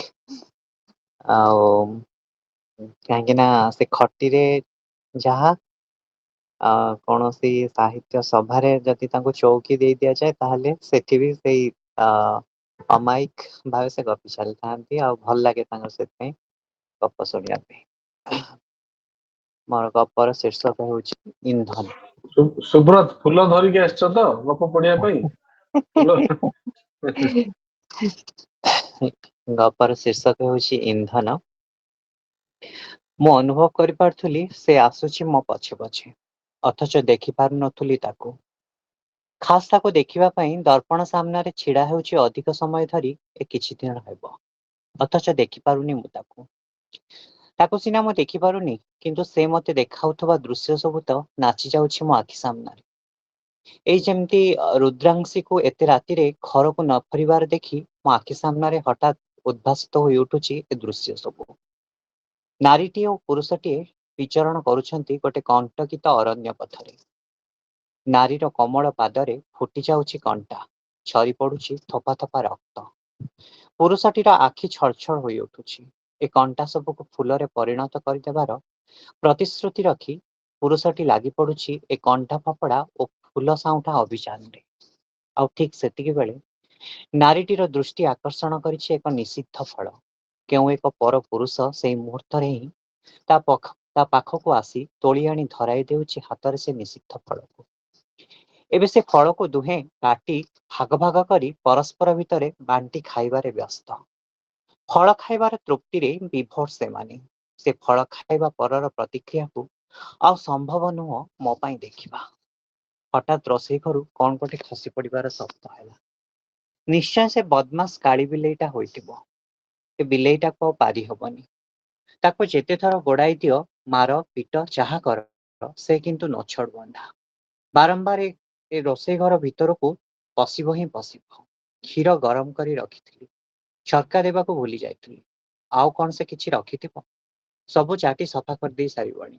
ରଖିଥିଲେ ବି ଲାଭ କଣ? ଅଇଁଠା ତ କରିସାରିଥିବ। ଆଉ କେଉଁଠି ତାକୁ ପିଇ ହେବ ଯେ? ଛାଡ, ବରଂ ତାକୁ ଶାନ୍ତିରେ ପିଇବାକୁ ଦିଆଯାଉ। ଅଇଁଠା କଥା ଭାବିଲା ବେଳକୁ କେଜାଣି କାହିଁକି ରୁଦ୍ରାଂଶୀର ଦେହ ମୋ ଆଖି ସାମ୍ନାରେ ଝଲସି ଉଠିଲା। ଏସବୁ ବି କେବଳ ତାହାରି ପାଇଁ ବୋଧେ, ଯେ ବାରମ୍ବାର ମୋ ପଛେ ପଛେ ଆସୁଛି।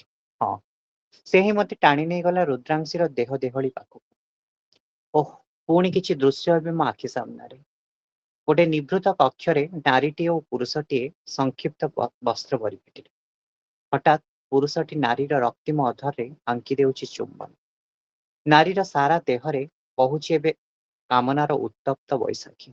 ଅଙ୍ଗେ ଅଙ୍ଗେ ନିଆଁ, ସ୍ନାୟୁର ପ୍ରତିଟି କୋଷରେ ଶିହରଣ।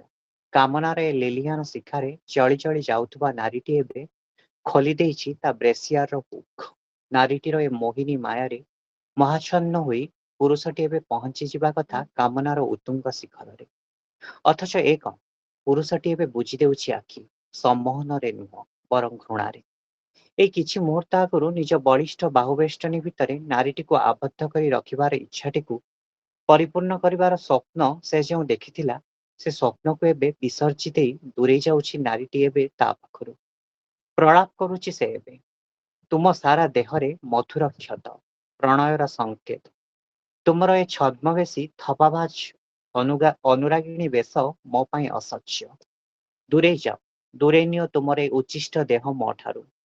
ପୁରୁଷଟିର ପ୍ରଳାପରେ ଅବାକ ହୋଇ ସମ୍ପୂର୍ଣ୍ଣ ଉଲଗ୍ନ ହୋଇ ଛିଡା ହୋଇଥିବା ନାରୀଟିର ଦେହରେ ସତକୁ ସତ କ୍ଷତ ସବୁ ଫୁଟିଛନ୍ତି ଫୁଲ ହୋଇ। ତା ଦେହ ସତେ ଯେମିତି ପାଲଟି ଯାଇଛି ପାପର ଗୋଟେ ପ୍ରମୋଦ ଉଦ୍ୟାନ। ତା ବେକରେ ଏବେ ବି ଲିଭିନି କାହା ଓଠର ଚିହ୍ନ, ସ୍ତନରେ ଆଞ୍ଚୁଡା ଦାଗ। ନାଭିକେନ୍ଦ୍ରରୁ ବାହାରି ଆସୁଛି ଅନ୍ୟ କେଉଁ ପୁରୁଷର ଲାଳାୟିତ ଜିହ୍ବାର ଗନ୍ଧ ଆଉ ନାଭିର ତଳକୁ ତଳକୁ ହଠାତ୍ ପରଦା ପଡ଼ିଗଲା ମୋବାଇଲର ଶବ୍ଦରେ। ଆଶା କରୁଥିଲି ରୁଦ୍ରାଂଶୀ ହୁଏତ କଲ୍ କରିଥାଇପାରେ, କିନ୍ତୁ କଲ୍ କରିଥିଲା ସ୍ୱସ୍ତି। ରୁଦ୍ରାଂଶୀକୁ ନେଇ ମୋ ଭିତରେ ଏତେ ମାତ୍ରାରେ ଅସ୍ୱସ୍ତି ଉଦ୍ରେକ ହୋଇଥିଲା ଯେ ସ୍ୱସ୍ତିର ଫୋନ୍ ଉଠାଇବା ପାଇଁ ମୋର ଆଉ ଇଚ୍ଛା ନଥିଲା। ସ୍ୱସ୍ତିର ଫୋନ୍ ଅବଶ୍ୟ ମୋର ଉଠାଇବାର ଥିଲା। କିଛି ଜରୁରୀ କଥା ହୁଏତ ସେ ମୋତେ କହିଥାନ୍ତା। କାରଣ ଘରେ ଥିଲାବେଳେ ଏତେ ରାତିରେ ସେ ମୋତେ କୌଣସି ଦିନ ଫୋନ୍ କରେ ନାହିଁ। ସ୍ୱସ୍ତି ମୋର ଅସହାୟତାକୁ ବୁଝେ ମୋର ବ୍ୟଥାକୁ। ବୁଝିପାରେ ବୋଲି ତ ସେ ମୋ ମନର ଏକ କୋମଳ ଭାବନା, ଯଦିଓ ଆଜି ଯାଏଁ ମୁଁ ରୁଦ୍ରାଂଶୀ ପରି ତାକୁ ମୋ ହୃଦୟରେ ସ୍ଥାନ ଦେଇପାରିଲି ନାହିଁ। ସ୍ୱସ୍ତି ଅବଶ୍ୟ ତା ତରଫରୁ ଅନେକ ଚେଷ୍ଟା କରିଛି ମତେ ସମ୍ପୂର୍ଣ୍ଣ ରୂପେ ନିଜର କରି ରଖିବାକୁ, କିନ୍ତୁ ମୁଁ ତା ପଞ୍ଜୁରୀ ଭିତରର ପୋଷା ଚଢ଼େଇ ହୋଇପାରିନି ଏଯାଏଁ। ଅବଶ୍ୟ ବେଳେ ବେଳେ ଭାରି ଇଚ୍ଛା ହେଉଛି ରୁଦ୍ରାଂଶୀ ସହ ସବୁ ସମ୍ପର୍କ ଛିନ୍ନ କରି ନିଜକୁ ବନ୍ଦୀ କରିନେବି ସ୍ୱସ୍ତିର ପଞ୍ଜୁରୀ ଭିତରେ, କିନ୍ତୁ ତାହା ସମ୍ଭବ ହୋଇପାରିନି ମୋ ଦେଇ। ସହକର୍ମୀ ସ୍ୱସ୍ତି ସହ ବନ୍ଧନର ସୂତ୍ରପାତ ସେବେଠାରୁ ଯେବେଠୁ ରୁଦ୍ରାଂଶୀ ଧୀରେ ଧୀରେ ଅଫିସରୁ ଲେଟ୍ ଫେରିବା ଆରମ୍ଭ କଲା, ଯେବେ ସେ ଚାକିରିରେ ଯୋଗ ଦେବାର ସ୍ୱଳ୍ପ କେଇ ବର୍ଷର ଅବଧି ଭିତରେ ପ୍ରମୋସନ ପାଇଲା, ଆଉ ଯେବେ ତା ବସ୍ ତାଙ୍କ ସ୍ତ୍ରୀକୁ ଛାଡ଼ପତ୍ର ଦେବାର ଖବର ମୋତେ ନିଜେ ହିଁ ସେ ହସି ହସି କହିଥିଲା। ଏସବୁ ଘଟଣା ପରଠୁ ମୁଁ ଅଧିକରୁ ଅଧିକ ନିକଟତର ହୋଇଉଠିଲି ସ୍ୱସ୍ତି ସହ, ଆଉ ବାସ୍ ସେଇ ଦିନଠୁ ହିଁ ମୁଁ ଅନୁଭବ କଲି କେହି ଜଣେ ଆସୁଛି ମୋ ପଛେ ପଛେ, ଆଉ ମୋତେ ଦେଖାଇ ଦେଉଛି ଗୋଟେ ପରେ ଗୋଟେ ଦୃଶ୍ୟ। ସ୍ୱସ୍ତିର ବନ୍ଧନ ଭିତରେ ଆବଦ୍ଧ ନ ହୋଇପାରିବାର କାରଣ ମଧ୍ୟ ସେଇ, ଯିଏ ଆସୁଛି ମୋ ପଛରେ, ଯିଏ ମୋତେ ଦେଖାଇ ଦେଉଛି ହରେକ ରକମର ଦୃଶ୍ୟ। ଯେତେବେଳେ ମୁଁ ସ୍ୱସ୍ତି ସହ ଘନିଷ୍ଠ ହେବାକୁ ମନରେ ଗୋପନ ଇଚ୍ଛାଟିଏ ପୋଷଣ କରିଛି, ସେତେବେଳେ ସେ ହିଁ ମୋତେ ସାମ୍ନା କରାଇଛି କିମ୍ଭୂତ କିମାକାର ଦୃଶ୍ୟ ସବୁକୁ। ଏଇ ଯେମିତି ଧରାଯାଉ ଲନ୍ରେ ସ୍ୱସ୍ତି ଓ ମୁଁ ବସି କଫି ପିଇଲା ବେଳେ ହଠାତ୍ କେଉଁ ବୃକ୍ଷର ଶାଖାରୁ ଖସି ପଡୁଛି ବୃଦ୍ଧ ଏଣ୍ଡୁଅଟିଏ ମୋ କଫି ମଗ୍ରେ, ଆଉ ସେଇ ଏଣ୍ଡୁଅର ଆଖି ଭିତରେ ମୁଁ ଦେଖୁଛି ସ୍ୱସ୍ତିର ମୃତ ସ୍ୱାମୀର ବିଷଣ୍ଣ ମୁହଁ। ଦୃଶ୍ୟ 2। ସ୍ୱସ୍ତି ସହ ରାତି ବିତାଇ ପାହାନ୍ତିଆରେ ଘରକୁ ଫେରିବା ବାଟରେ ହଠାତ୍ ମୋ କାର୍ ସାମ୍ନାକୁ ଚାଲି ଆସୁଛି ଶୁଭ୍ର ବସ୍ତ୍ର ପରିହିତ ସ୍ୱସ୍ତିର ସ୍ୱାମୀ। ମୁଁ ହରାଇ ଦେଉଛି ମୋର ନିୟନ୍ତ୍ରଣ ଗାଡ଼ିର ଷ୍ଟିଅରିଂ ଉପରୁ, ଆଉ ଗାଡ଼ି ଗଡ଼ି ଗଡ଼ି ଯାଇ ପଡୁଛି ପାହାଡ଼ ତଳେ। ଦୃଶ୍ୟ 3। ସ୍ୱସ୍ତି ଓ ମୋ ଭିତର ସେକ୍ସୁଆଲ ପ୍ଲେଜରକୁ ଚିରଦିନ ପାଇଁ ସାଇତି ରଖିବାକୁ ଆମ ଦୁହିଁଙ୍କ ମିଳନ ବେଳେ ସ୍ୱସ୍ତିର ଅନୁମତି ନେଇ ମୁଁ ଉଠାଇ ଚାଲିଛି ସେଲ୍ଫି, କରିଛି ଭିଡିଓ ତାହାରି ଫୋନରେ, ଅଥଚ ପରଦିନ ସକାଳେ ସେ ସେଲ୍ଫି ଭିଡିଓ ସବୁକିଛି ଭାଇରାଲ। ଦୃଶ୍ୟ 4। ସ୍ୱସ୍ତି ହଠାତ୍ ଦିନେ ଫୋନ କରି କହୁଛି ମୋତେ ତୁମ ପତ୍ନୀର ଅଧିକାର ଦିଅ, ନଚେତ୍ ତୁମ ସହ ମୋ ଅନ୍ତରଙ୍ଗ ମୁହୂର୍ତ୍ତର ଫଟୋ ଓ ଭିଡିଓ ଭାଇରାଲ କରିବାକୁ ମୋତେ ବେଶୀ ସମୟ ଲାଗିବ ନାହିଁ। ଦୃଶ୍ୟ 5। ଏକ ନିରୋଳା ମୁହୂର୍ତ୍ତରେ ସ୍ୱସ୍ତି ମୋ ପାଇଁ ପ୍ରସ୍ତୁତ କରିଥିବା ପ୍ୟାକ୍ ପିଇ ମୁଁ ଅସୁସ୍ଥ ହୋଇପଡୁଛି, ଆଉ ମୋର ସେଇ ଅସୁସ୍ଥ ମୁହୂର୍ତ୍ତରେ ସେ କିଛି ପେପରରେ ମୋଠୁ କିଛି ସାଇନ କରାଇ ନେଉଛି। ସେ ମୋତେ ଏତେ ସବୁ ଦୃଶ୍ୟ ସ୍ୱସ୍ତିକୁ ନେଇ ଦେଖାଇ ସାରିବା ପରେ ଆଉ କେଉଁଠି ବା ମୋର ସାହସ ହେବ ତାହା ବନ୍ଧନରେ ଆବଦ୍ଧ ହେବାକୁ। ତେଣୁ ସ୍ୱସ୍ତି ସହ ମୋର ସମ୍ପର୍କ ଏକ କାମଚଳା ସମ୍ପର୍କ। କୁହାଯାଇପାରେ ଯେତେବେଳେ ରୁଦ୍ରାଂଶୀ ପ୍ରତି ମୋର ଆସ୍ଥା ଭାଙ୍ଗିଯାଏ, ସେତେବେଳେ ସ୍ୱସ୍ତି ପ୍ରତି ମୋର ସାମୟିକ ମୋହ ଜନ୍ମେ। ଅଳ୍ପ ବୟସରେ ବୈଧବ୍ୟ ଯନ୍ତ୍ରଣା ଭୋଗ କରୁଥିବା ସ୍ୱସ୍ତି ପ୍ରତି ମୁଁ ଅଧିକ ଦୟାପରବଶ ହୋଇଉଠେ। ସ୍ୱସ୍ତି ମୋତେ ଭଲ ପାଏ, ନିଜର କରିବାକୁ ଚାହେଁ ସତ, କିନ୍ତୁ ସେ କେବେ ରୁଦ୍ରାଂଶୀର ବିରୋଧୀ ନୁହଁ। ବରଂ ମୁଁ ଯେତେବେଳେ ତାକୁ ରୁଦ୍ରାଂଶୀ ବିରୋଧରେ କିଛି କୁହେ, ସ୍ୱସ୍ତି ତାର ବିରୋଧ କରେ। ଏତେ କମ ଅବଧି ଭିତରେ ରୁଦ୍ରାଂଶୀ ପ୍ରମୋସନ ପାଇବା କଥାକୁ ମୁଁ ଯେତେବେଳେ ସହଜରେ ଗ୍ରହଣ କରିପାରି ନଥିଲି, ସେତେବେଳେ ସ୍ୱସ୍ତି ହିଁ ମୋତେ ଧିକ୍କାର କରି କହିଥିଲା ପୁରୁଷତନ୍ତ୍ର ହିଁ ଦିନେ ଏ ସୁନ୍ଦର ପୃଥିବୀକୁ ନଷ୍ଟ କରିଦେବ। ନାରୀଟିଏ ନିଜର ଦକ୍ଷତା ବଳରେ କୃତିତ୍ୱ ଅର୍ଜନ କଲେ ମଧ୍ୟ ପୁରୁଷକୈନ୍ଦ୍ରିକ ମନୋଭାବ ପାଇଁ ସେ କେବେ ପୂଜିଆ ହୋଇପାରିବ ନାହିଁ, କାହିଁକି ନା ପୁରୁଷ ଗୁଡାକ ଚିରକାଳ ପାଇଁ ଅନ୍ଧ। ସେମାନଙ୍କୁ ନାରୀର ଦେହ ଭିନ୍ନ ଅନ୍ୟ କୌଣସି ଗୁଣ ହିଁ ଦେଖାଯାଏ ନାହିଁ। ଯଦିଓ ସ୍ୱସ୍ତିର ଏଇ କେଇପଦ କଥା ମୋ ମନରେ ଗଭୀର ରେଖାପାତ ସୃଷ୍ଟି କରିଥିଲା, ତଥାପି କେଜାଣି କାହିଁକି ମୋ ପଛେ ପଛେ ଚାଲୁଥିବା ସେଇ ଜଣକ ବାରମ୍ବାର ରୁଦ୍ରାଂଶୀ ଓ ତା ବସ୍କୁ ନେଇ ଅନେକ କିଛି ଦୃଶ୍ୟ ମୋତେ ଦେଖାଇ ଚାଲିଥିଲା। ରୁଦ୍ରାଂଶୀର ପ୍ରମୋସନ, ତା ବସ୍ର ସ୍ତ୍ରୀକୁ ଛାଡ଼ପତ୍ର ଦେବା ଓ ରୁଦ୍ରାଂଶୀର ଅଫିସରୁ ଘରକୁ ରାତିରେ ବିଳମ୍ବରେ ଫେରିବା କଥା ଭାବି ଭାବି ମୋ ମୁଣ୍ଡ ଗୋଳମାଳ ହୋଇଯାଉଛି ଦିନକୁ ଦିନ। ଅନେକ ଥର ଚେଷ୍ଟା କରିଛି ଏ ବିଷୟରେ ତା ସହ ପୁଙ୍ଖାନୁପୁଙ୍ଖ ଭାବେ ଆଲୋଚନା କରିବି, କିନ୍ତୁ ରୁଦ୍ରାଂଶୀ କେବେ ମୋତେ ସୁଯୋଗ ଦେଇନି ସେସବୁକୁ ପଚାରିବାକୁ। ରୁଦ୍ରାଂଶୀ କଣ ଏବେ ବି ଭାବୁଛି ଆମ ଦାମ୍ପତ୍ୟ ଜୀବନ ସୁରକ୍ଷିତ ଅଛି? ମୋତେ ତ ଲାଗେ ଏବେ ବି ସେ ଭାବୁଛି ବୋଧେ ତାର ଏ ନିର୍ବୋଧ ସ୍ୱାମୀ ଏବେ ବି ଅଜ୍ଞ ଅଛି ତା ସଫଳତାର ମାଧ୍ୟମ ବିଷୟରେ, ତା ବସ୍ ସହ ତାର ସମ୍ପର୍କ ବିଷୟରେ। ଏଥିପାଇଁ ବୋଧେ ରୁଦ୍ରାଂଶୀ ମୋ ଆଗରେ ବେଶ ସହଜ। ଏଇ ଯେମିତି ସେ ଅଫିସରୁ ବିଳମ୍ବରେ ଫେରିଲେ ମୋତେ ଶୁଣାଇ ଶୁଣାଇ କୁହେ, ଓହ, କମ୍ପାନୀ ଜବରେ ପ୍ରମୋସନ ଗୋଟେ ଗୋଟେ କିଳା। ପ୍ରମୋସନର ଅର୍ଥ ଖାଲି କାମର ପାହାଡ଼। ଯେତେ ପାହାଡ଼ ଉପରକୁ ତୁମେ ଯାଇପାରିଲ ସେତେ ପ୍ରମୋସନ। ଏ ଦେଖୁନ, ପ୍ରମୋସନ ପାଇଲି କି ନାହିଁ, ଖାଲି କାମର ବୋଝ ଲଦି ହୋଇ ପଡୁଛି ମୋ ଉପରେ। ସେଥିପାଇଁ ଲେଟ୍ ହୋଇଯାଉଛି ଘରକୁ ଫେରୁ ଫେରୁ। ଜାନୁ, ୟୁ କାଣ୍ଟ ଅଣ୍ଡରଷ୍ଟାଣ୍ଡ ଇଟ୍ ନା। ମୁଁ ତାକୁ ଆଉ କିଛି କହିପାରେ ନା। ବାସ୍ ତାପରେ ଆମେ ଡିନର କରୁ। ଅବଶ୍ୟ ବେଳେ ବେଳେ ସେ ବାହାରୁ ଖାଇସାରି ଆସିସାରିଥାଏ, ନଚେତ୍ ମୁଁ ପହଞ୍ଚିଲା ବେଳକୁ ମୁଁ ଆଗରୁ ଖାଇସାରିଥାଏ। ଆଉ ତାପରେ ଆମେ ବେଡକୁ ଯାଉ। ବେଡରେ ପଡୁ ପଡୁ ମୋ ଖୁବ୍ ପାଖକୁ ଲାଗି ଆସେ ସେ। ମୁଁ ତା ବ୍ଲାଉଜର ବୋତାମ ସବୁ ଖୋଲି ପକାଏ ଆଉ ସେ ତା ସାୟାର ଡୋରକୁ ହୁଗୁଳା କରେ। ଅବଶ୍ୟ ଯେଉଁଦିନ ସେ ଥକି ଯାଇଥାଏ ସଂକ୍ଷେପରେ ନୋ ପ୍ଲିଜ୍ କୁହେ। ଆଉ ମୁଁ ବି ତା କଥା ମାନେ, ତା ଅନିଚ୍ଛାକୁ ସମ୍ମାନ ଜଣାଏ। ଆମେ ଦୁହେଁ ପରସ୍ପରକୁ ବିଛଣାରେ ସମ୍ପୂର୍ଣ୍ଣ ରୂପେ ଉପଭୋଗ କରିପାରୁ କି ନା ଜାଣେନା, କିନ୍ତୁ ସାରା ରାତି ମତେ ଗୋଟେ ଘୁଣଖିଆ ପୋକର ଶବ୍ଦ ଶୁଭାଯାଏ। ପୁଣି ଥରେ ଫୋନ ଆସିଲା ସ୍ୱସ୍ତିର। ଏଥର ତା ଫୋନ ଉଠାଇବାକୁ ହିଁ ପଡିବ। ନିଶ୍ଚୟ କିଛି ଜରୁରୀ କଥା ଅଛି, ସେଥିପାଇଁ ବୋଧେ ସେ ପୁନର୍ବାର ଫୋନ କରିଛି। ଫୋନ ଉଠାଉ ଉଠାଉ ସ୍ୱସ୍ତି ସେପଟୁ ବ୍ୟସ୍ତ ହୋଇ କହିଲା, ଫୋନଟି ଉଠାଉ ନଥିଲ କାହିଁକି? ଜାଣ, ଆଜି ଗୋଟେ ଅସମ୍ଭବ ଘଟଣାଟିଏ ଘଟିଲା। ଅସମ୍ଭବ ଘଟଣା? ମୁଁ ଭିତରେ ଭିତରେ ଚମକି ଉଠିଲି ଏକଥା ଭାବି ଯେ କାଳେ ସ୍ୱସ୍ତିର ମୃତ ସ୍ୱାମୀ ଭୂତ ହୋଇ ପଳାଇ ଆସିଛି କି? ହଁ, ତୁମେ ବି ଜାଣିଲେ ଆଶ୍ଚର୍ଯ୍ୟ ହୋଇବ। ଓଃ, କଥାଟା କଣ ତୁମେ ତୁରନ୍ତ କହିଲ? ତୁମର ସ୍ତ୍ରୀ ଏ କିଛି ସମୟ ଆଗରୁ ମୋ ଘର ଛାଡି ଯାଇଛନ୍ତି।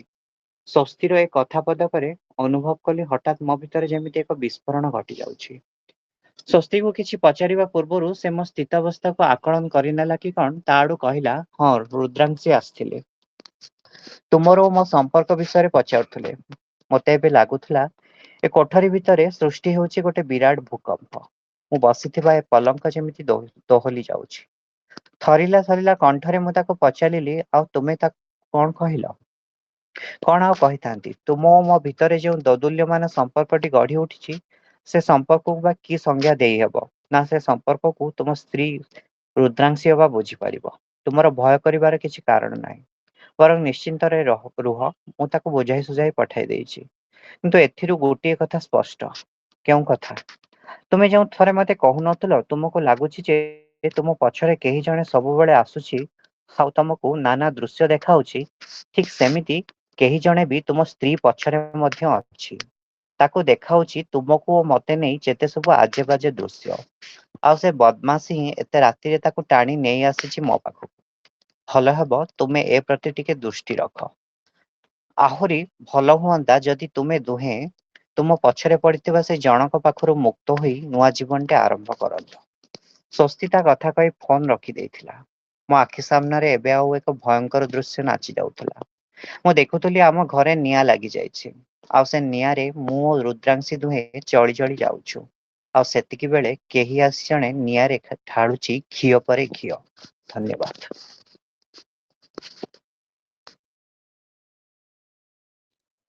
ଧନ୍ୟବାଦ ସୁବ୍ରତ, ସୁନ୍ଦର ଗଳ୍ପ ପାଇଁ। ଏବେ ଅନୁରୋଧ କରିବି, ଯାହାକୁ ସେ କୁହନ୍ତି ଯେ ସେ ଖୁବ୍ କମ୍ ଲେଖନ୍ତି, କିନ୍ତୁ ଯାହା ବି ଲେଖନ୍ତି ହୃଦୟର କଥା ଲେଖନ୍ତି। ଅଧୁନା ସେ ଆକାଶବାଣୀ କଟକରେ କାର୍ଯ୍ୟରତ। ସେ କୁହନ୍ତି, ଓଡ଼ିଆରେ ସ୍ନାତକୋତ୍ତର ପରେ ଆକାଶବାଣୀ ଯୁବବାଣୀରେ କାର୍ଯ୍ୟ କରି ଯେଉଁ ସ୍ୱଳ୍ପ ଦକ୍ଷତାକୁ ପ୍ରଦର୍ଶନ କରିବାକୁ ତାଙ୍କୁ ସୁଯୋଗ ମିଳିଛି, ତାହା କେବଳ ତାଙ୍କର ଓଡ଼ିଆ ଭାଷା ପ୍ରୀତି ଆଉ ଭଲ ପାଇବା ପାଇଁ। ନବପ୍ରଜନ୍ମର ଏହି ପ୍ରତିଭାମୟୀ କବି, ତାଙ୍କୁ ଅନୁରୋଧ କରିବି, କବି ଶୀତଲ ମିଶ୍ର ଏକ ନୂଆ କବିତା ନେଇ ଆଜିର ଏହି ଆସରକୁ। ସମସ୍ତଙ୍କୁ ମୋର ପ୍ରଣାମ। ମୋ କବିତାର ଶୀର୍ଷକ ଚାଲ ଭୁଲିଯିବା। ଚାଲ କିଛି ସମୟ ପାଇଁ ଟିକେ ନିରଳାରେ ବସିବା। ଜଞ୍ଜାଳକୁ ପଛ କରି, ଗଛକୁ ଛାତ, ଝରଣାର କୁଳୁ କୁଳୁ ନାଦକୁ ଗୀତ କରି ଦୁହେଁ ଦୁହିଁଙ୍କୁ କିଛି କହିବା ନାହିଁ। ଘଟି ଯାଇଛି ଯାହା ଭୁଲି ନହେଲେ ବି ମନେ ପକେଇବା ନାହିଁ। ଏମିତି ଚାହିଁ ରହିଥିବା ସବୁ ସହିଯାଉଥିବା ସେ ପ୍ରକୃତିକୁ। କେତେ ଯାତନା ନିର୍ଯାତନା ସହିଯାଉଛି ସେ। ଭାବିବା ଥରେ, କଣ ତୁମେ ଏତିକି ସହିଛ ମତେ, ଆଉ ମୁଁ ସହିଛି ତୁମକୁ? ଜାଣିଛି ବହିଯିବ ଆଖିରୁ ଲୁହ ଦୁଇଧାର। ଜାଣିଛି ବହିଯିବ ଆଖିରୁ ଲୁହ ଦୁଇଧାର। ଧୀରେ ଡାକି ଧରି ନେବ ଦୁଇ ହାତ ମୋର। କିଛି ତୁମେ ବୁଝିଯିବ, କିଛି ମୁଁ ବୁଝିଯିବି। ଭାଙ୍ଗିବା ଆଗରୁ ସାଉଁଟି ନେବା ଏ ସମ୍ପର୍କ ଆମର। କଥା ହେବା ନାହିଁ ସେ ବିଷୟରେ, ଯାହା ଆମ ଭିତରେ ଦୂରତା ଗଢ଼ିଛି। ହିସାବ କରିବା ନାହିଁ କିଏ କେମିତି ଆଉ କେତେ ବେଶୀ ପ୍ରେମ କରିଛି। ମୁଁ ଅଭିମାନ ରଖି ଅଭିଯୋଗ କରିବି, ମନର କଥାକୁ ମନରେ ଚାପି ତୁମ ଆଗେ ବଖାଣିବି। ପାରିବ ଯଦି ବୁଝେଇବ ମୋତେ, ନହେଲେ ତୁନି ରହିବ। ମଥାକୁ ଆଉଁସି ଛାତିରେ ଜାକିବ, ସବୁ ଦୋଷ ଭୁଲିଯିବ। ପଚାରିବି ଯଦି କୁହ ଆଜି ଯାଏ ପଦେ ଲେଖିଛ କି ମୋ ପାଇଁ? ପଚାରିବି ଯଦି କୁହ ଆଜି ଯାଏ ପଦେ ଲେଖିଛ କି ମୋ ପାଇଁ? ସଭିଙ୍କୁ ମୁଁ ଦେଖେ ତୁମ କବିତାରେ, ହେଲେ କେବେ ନିଜକୁ ମୁଁ ଭେଟି ନାହିଁ। ତୁମେ ସ୍ମିତ ହସ ହସି ମନକୁ ବୁଝେଇ ପାଗେଳି ବୋଲି କହିବ, ମୋର ସବୁ ସପ୍ତାକୁ କେବେ ଭାଙ୍ଗି ଦେଖ ପ୍ରିୟା, ନିଜେ ନିଜକୁ ହିଁ ପାଇବ। ତୁମେ ଅଛ ବୋଲି କଲମ ଧରିଛି, ଲେଖି ଚାଲିଛି କେତେ ରଚନା। ତୁମ ବିନା ପ୍ରିୟା ଲେଖିବା ଦୂରରେ, ଶବ୍ଦଟିଏ ଭାବିପାରେ ନା। ସମୟ ସରିବ, କଥା ସରିବନି, କିଛି କଥା ବାକି ରହିବ। ସେ ବାକି କଥାରେ ସାରା ଜୀବନ ପ୍ରୀତି ଖାଲି ଭରିଥିବ। ସବୁବେଳେ ଟିକେ ନିରଳା ଖୋଜିବ, ପାଖେ ପାଇ ତାକୁ ସବୁ ଜଞ୍ଜାଳକୁ ନିମିଷକେ ଭୁଲିଯିବ। ସବୁ ଜଞ୍ଜାଳକୁ ନିମିଷକେ ଭୁଲିଯିବ। ଧନ୍ୟବାଦ। ଧନ୍ୟବାଦ କବି। କେହି କିଛି ନ ଭୁଲନ୍ତୁ, ସବୁ ସ୍ମୃତି ହେଇ ରହିଥାଉ, ପରେ ପୁଣି କବିତା ହେଇ କଲମରେ ଆସୁ। ଧନ୍ୟବାଦ। ଏବେ ଅନୁରୋଧ କରିବି ଗଳ୍ପର ଆଉ ଗୋଟେ ପାହାଚ ଆଡକୁ ଯିବା। ଆଜି ଯାହାକୁ ଅନୁରୋଧ କରିବି ଗଳ୍ପ ପଢିବା ପାଇଁ। ସେ ଥରେ ହାଇସ୍କୁଲରେ ପଢୁଥିଲା ସମୟରେ ଗଳ୍ପ ଲିଖନ ପ୍ରତିଯୋଗିତାରେ ସେ ପ୍ରଥମ ହେଇଥିଲେ। ତା ପରଠାରୁ ତାଙ୍କର ସାହିତ୍ୟ ପ୍ରତି ଆକର୍ଷଣ ବଢିଥିଲା ଏବଂ 2015 ମସିହାରେ କଥା ପତ୍ରିକାରେ ତାଙ୍କର ଏକ ଗଳ୍ପ ପ୍ରକାଶିତ ହେଲା ପରେ ସେ ଆହୁରି ପ୍ରେରଣା ପାଇଥିଲେ ଗଳ୍ପ ଲେଖିବା ପାଇଁ। ଏବେ ଆସନ୍ତୁ ଶୁଣିବା ନୂଆ ପିଢିର ଆଉ ଜଣେ ଗାଳ୍ପିକା, ସେ ପେଶାରେ ଜଣେ ଶିକ୍ଷୟିତ୍ରୀ, ଗାଳ୍ପିକା ଅନିତା ଦାସ।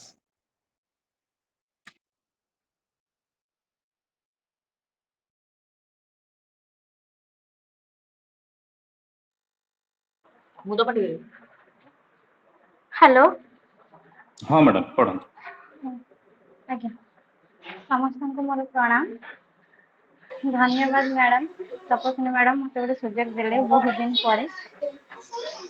ମୋ ଗଳ୍ପର ଶୀର୍ଷକ ହଉଛି ଅନ୍ତର୍ଦାହ।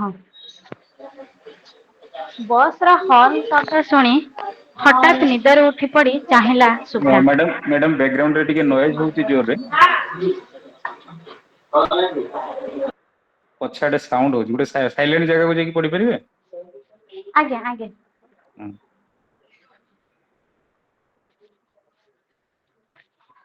ଏବେ ସାଉଣ୍ଡ ହଉଛି କି? ଏବେ ଠିକ ଅଛି, ହ୍ୟାଲୋ। ଏବେ ଠିକ ଅଛି। ଆଜ୍ଞା। ଗଳ୍ପର ଶୀର୍ଷକ ଅନ୍ତର୍ଦାହ। ବସ ର ହର୍ନ ଶବ୍ଦ ଶୁଣି ହଠାତ୍ ନିଦରୁ ଉଠି ପଡି ଚାହିଁଲା ଶୁଭ୍ରା। ଶୀତ ତାପ ନିୟନ୍ତ୍ରିତ ବସ ର ଝରକା ପାଖ ସିଟର ପରଦା ଟିକେ ଆଡେଇ ବାହାରକୁ ଦେଖିଲା। ବୋଧହୁଏ ବସଟି ରହିଥିବା ଷ୍ଟପେଜକୁ ଜାଣିବାକୁ ଚାହୁଁଥିଲା କି କଣ। ଓ ଭଦ୍ରକ ହେଲା, ମୁଁ ଭାବିଲି ଏତେ ଜଲ୍ଦି ଭୁବନେଶ୍ୱର ହେଇଗଲା ନା କଣ, ମନକୁ ମନ କହିଲା ଶୁଭ୍ରା। ଭଦ୍ରକରେ ବସ୍ 2 ମିନିଟ ରୁହେ। ଯାତ୍ରୀଙ୍କ ଯିବା ଆସିବାରେ ତା ନିଦ ସମ୍ପୂର୍ଣ୍ଣ ଭାବେ ଭାଙ୍ଗିଗଲା। ଗାଡି ଚାଲିଲା ବେଳକୁ ଶୁଭ୍ରା ପୁଣି ଶୋଇବାକୁ ଚେଷ୍ଟା କଲା। ଏତିକି ବେଳେ କଣ୍ଡକ୍ଟର ଆସି ପଇସା ମାଗିଲେ। 310 ଟଙ୍କା ପର୍ସରୁ କାଢି ଆଉ ଥରେ ଗଣୁଥିବା ବେଳେ କଣ୍ଡକ୍ଟର କହିଲେ, ବାଲେଶ୍ୱରରୁ ଭୁବନେଶ୍ୱର ଯାଉଥିବା ଲୋକମାନଙ୍କ ଭିତରୁ ଯଦି କେହି ଦୁର୍ଗା ସେବା ସଂଗଠନକୁ ଯାଉଥାନ୍ତି, ଆସି ମୋ ପାଖରେ ନାଁ ଓ ଫୋନ ନମ୍ବର କୁହନ୍ତୁ। ପ୍ରଥମେ ହାତ ଶୁଭ୍ରା ଟେକିଥିଲା ଓ ପଚାରିଲା, ସେଠିକୁ ଯିବା ସହ ଏଠି ନାଁ କହିବାର କଣ ସମ୍ପର୍କ? କଣ୍ଡକ୍ଟର ଜଣକ କହିଲେ, ଦୁର୍ଗା ମା କହିଛନ୍ତି ଆଜି ତାଙ୍କ ସେବାଶ୍ରମରେ ହେଉଥିବା ଉତ୍ସବରେ ଯିଏ ଯିଏ ସାମିଲ ହେବେ ସେମାନଙ୍କ ଭଡାର ଅଧା ସେ ଭରଣା କରିବେ, ବାକି ଅଧା ଭଡା ଯାତ୍ରୀମାନେ ଦେବେ। ଓ ଶୁଭ୍ରା ପର୍ସରୁ 155 ଟଙ୍କା ଦେଇ ନାଁ ଓ ଫୋନ ନମ୍ବର କହି ବ୍ୟାଗରୁ କାଢିଲା ଗୋଟିଏ ବହି, ଯାହା ସେ କିଣିଥିଲା ବାଲେଶ୍ୱରରୁ ବସରେ ଚଢିବା ପୂର୍ବରୁ। ବହିଟିକୁ ଖୋଲିକି ପଢିବାକୁ ଯାଉଛି, କେହି ଜଣେ ପଛରୁ ଡାକିଲା, ଶୁଭ୍ରା। ଏଇ ବସ୍ ଭିତରୁ ତାକୁ କିଏ ଜାଣେ? ସେ ବୁଲି ପଡି ଚାହିଁଲା। ଆରେ ସୀମା, ତୁ କୁଆଡେ ଯାଉଛୁ? ମୁଁ ଭୁବନେଶ୍ୱର ଯାଉଛି। ଭୁବନେଶ୍ୱର? ସେଠି ତୋର କିଏ ଅଛନ୍ତି ଯେ? ସେଠି ମୋ ନଣନ୍ଦ ରହୁଛନ୍ତି। ତାଙ୍କ ଘରେ ଆଜି ଟିକେ ରେଷ୍ଟ ନେଇ କାଲି ଆମେ ଫ୍ଲାଇଟରେ ଯିବୁ ଦକ୍ଷିଣ ଭାରତ। ଓ ଭଲ, ଖୁବ ଭଲ। ଆପଣଙ୍କୁ ଆମ ବାହାଘରରେ ତ ଦେଖିନୁ। ସୀମାଙ୍କର କଲେଜ ସାଙ୍ଗ ନା ସ୍କୁଲ? ସୀମାର ହଜବ୍ୟାଣ୍ଡ ପଚାରିଲେ। ଶୁଭ୍ରା କିଛି କହିବାକୁ ଯାଉଛି, ସୀମା ବୋଧ ହୁଏ ତା ସ୍ୱାମୀଙ୍କ ହାତ ଚିମୁଡ଼ି ଦେଲା କି କଣ। ଆଃ, ଚିମୁଡ଼ିଲ କଣ ଯେ କହି ସୀମା ଉପରେ ବିରକ୍ତି ଭାବ ଦେଖାଉଥାନ୍ତି। ସୀମା କହୁଥାଏ, ଆମ ବାହାଘର ବେଳେ ତାର ଛାଡ଼ପତ୍ର ହେଇଥିଲା। ଛାଡ଼ପତ୍ର? ହଁ, ତାକୁ ଭଲ ହେଇଛି। କଲେଜ ବେଳେ ଭାରି ବଡ଼ ବଡ଼ କଥା କହୁଥିଲା। ଏମିତି କଣ କହୁଛ ତମ ସାଙ୍ଗକୁ? ତମେ ଜାଣିନ ମ, ତା କଥା ମୁଁ ଭୁବନେଶ୍ୱର ପହଞ୍ଚିଲେ ତମକୁ କହିବି। ସୀମାର ଚୁପ୍ ଚୁପ୍ କଥା ଶୁଭ୍ରା କାନରେ ତୀର ଭଳି ଗଳି ଯାଉଥାଏ। ସେ ପର୍ଯ୍ୟନ୍ତ ପଛକୁ ବୁଲି ଉତ୍କଣ୍ଠାର ସହ କଥା ହେଉଥିବା ଶୁଭ୍ରା ଅନୁଭବ କଲା ତା ବେକରେ ଯନ୍ତ୍ରଣା ହେଉଛି। ସତ କଥା ହେଲା, ଯନ୍ତ୍ରଣା ତା ମନରେ ହେଉଥିଲା। ବେକ ତ ବାହାନା ଥିଲା ସୀମାଠାରୁ ମୁହଁ ଫେରେଇ ନେବାକୁ। ଅନେକ ଦିନ ଧରି ଭଲ ହେଇ ଆସୁଥିବା ତା କ୍ଷତକୁ କେହି ଜୋର କରି ରକ୍ତାକ୍ତ କଲା ଭଳି ମନେ ହେଲା ତାକୁ। ସେ ଝରକାକୁ ଚାହିଁ ଫେରୁଥିଲା ଅତୀତକୁ। କଲେଜ କ୍ୟାଣ୍ଟିନକୁ ସୀମା, ଶୁଭ୍ରା, ଶୀତଲ ଯଦି ଯାଇଛନ୍ତି, ତେବେ ଜାଣିବେ ସେମାନେ ଖାଇବେ କମ୍ ଆଉ ଗପିବେ ଅଧିକ। ଆଉ ତାଙ୍କ ଆଳାପରେ କାରଣ ସାଜିବେ ଅଙ୍କିତ। ଅଙ୍କିତ କଲେଜକୁ କେତେବେଳେ ଆସୁଛି, କେତେବେଳେ ଯାଉଛି, ଆଉ ବେଶୀ ଚର୍ଚ୍ଚିତ ବିଷୟ ହେଲା ଅଙ୍କିତ କାଳେ କଲେଜର ସବୁଠାରୁ ସ୍ମାର୍ଟ ଆଉ ସୁନ୍ଦରୀ ତରୁଣୀ ଶୁଭ୍ରା ପ୍ରେମରେ ପାଗଳ। ଶୁଭ୍ରା କିନ୍ତୁ ଏସବୁରୁ ବାହାରେ। ତା ହିସାବରେ ପ୍ରେମ ପ୍ରେମ କିଛି ନାହିଁ। କଲେଜ ପରେ ଏସବୁ ଧୂଆଁଳିଆ ରାସ୍ତା ଭଳି, ଯାହାର ଶେଷ ସୀମା ଦେଖାଯାଏନି। ସେ ତା ଡ୍ୟାଡିଙ୍କ ପସନ୍ଦରେ ବାହା ହେବ।